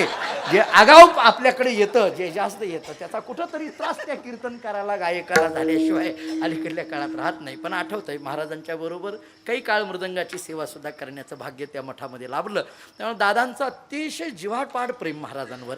आणि महाराज मी आठवतंय मी जेव्हा लहानपणी त्यांना पाहायचो तेव्हापासून महाराजांचं व्यक्तिमत्व असंच. इंग्रजीमध्ये आपल्याकडे एक म्हण आहे, simple living but high thinking असं आपल्याकडे इंग्रजीमध्ये म्हटलं जातं. अगदी साधी राहणीमान. खरं तर गीतेबाबाच्या मठाची परंपरा त्यांच्याकडे, आज गडाची एक महंत म्हणून ते इथं आहेत. पण कुठल्याही पद्धतीचा बडेजावपणा नाही, कुठल्याही पद्धतीचा मोठेपणा नाही. मला असं वाटतं की ज्याला स्वतःला लहानपणा स्वीकारता येतो तोच जगातला सगळ्यात मोठा असतो महाराज, तोच जगातला सगळ्यात मोठा असतो. महाराजांकडे तेव्हाही असंच महाराजांचं व्यक्तिमत्व, आजही ते असेच. आळंदीमध्ये एवढी मोठी जागा, एवढा मोठा मठ आहे. मी आळंदीतही राहून गेलो, मुक्काम केला एकदा. तर मी कीर्तनाला आलो होतो, महाराज मला घेऊन गेले. पंढरपुरातलं तर माझ्या नजरेसमोरच आहे ना, आज हे इथं एवढं मोठं भव्य स्थान आहे. पण या सगळ्यांमध्ये सुद्धा राहताना एक अत्यंत सामान्य वृत्ती राहून आदरणीय पूज्यश्री महाराज काम करतात. त्यामुळे त्यांच्या चरणीही नतमस्तक होतो. इथं अनेक एका होणी बळी रे अशा पद्धतीचे सगळे गायक वादक मंडळी, आदरणीय पूज्यश्री महाराज मंडळी सगळी आपल्यासारखे ज्येष्ठ व्यक्तिमत्वाने ऐकावं असं आमच्याकडे काही नाही. परंतु तुम्ही कीर्तनामध्ये श्रवण करणं म्हणजे त्या अर्थाने आम्हाला एखादी कसोटी भेटली तर घासून घेणं असं आमचं काम आहे. तुम्ही जर कसोटी भेटलेलं असेल तर चूक सांगणारही कुणीतरी पाहिजे महाराज. त्यामुळे परीक्षक आज वारकरी शिक्षण संस्थेचे परीक्षक आहेत.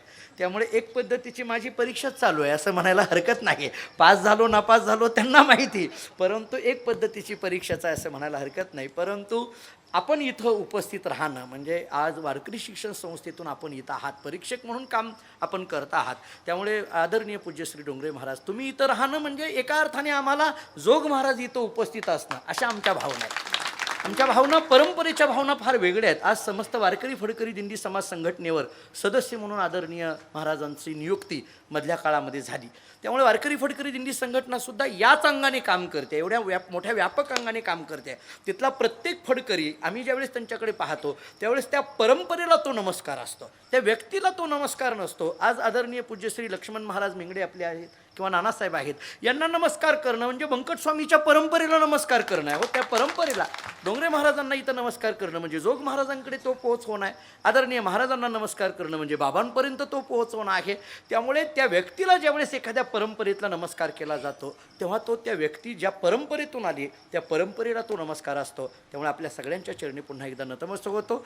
जेवढा काही अभंगाच्या दृष्टीने मला अल्पवेळेमध्ये जेवढा शक्य आहे, थोडी धावती वेळ जरी माझ्याकडून मला सगळ्या पदापदांचा विचार करता आला नाही याची मला जाणीव आहे, परंतु तितकी वेळ माझ्याकडे उपलब्ध नसल्यामुळे दुकान आणि दान याच्यावर थोडासा विस्तार जेवढा शक्य आहे तेवढा करण्याचा प्रयत्न केला. पुनश्च एकदा ही सेवा बाबांच्या चरणी, मी ज्या परंपरेत जन्माला आलो त्या मानकोजी बोधले महाराजांच्या चरणी आणि माझे सद्गुरू श्री गुरु भाऊंच्या चरणी ही सेवा समर्पित करतो. वैकुंठवासी सिद्धसंत सद्गुरू सीताराम बाबा यांच्या अष्टम पुण्यतिथी महोत्सवानिमित्त अतिभव्य अखंड हरिनाम सप्ताह श्री चतुर्भुज विष्णुमूर्ती श्री सद्गुरू सीताराम बाबा मूर्ती प्राणप्रतिष्ठा कलशारोपण सोहळा श्री क्षेत्र सीतारामगड खरडा तालुका जामखेड जिल्हा अहमदनगर. सोहळा आनंदाचा गजर विठुरायाचा अखंड हरिनाम सप्ताह श्री क्षेत्र सीतारामगड खरडा तालुका जामखेड जिल्हा अहमदनगर. आपले नम्र समस्त ग्रामस्थ भजनी मंडळ तसेच युवक मंडळ खरडा. प्रक्षेपण आपल्या आवडत्या मराठी हॉटस्पॉटवर.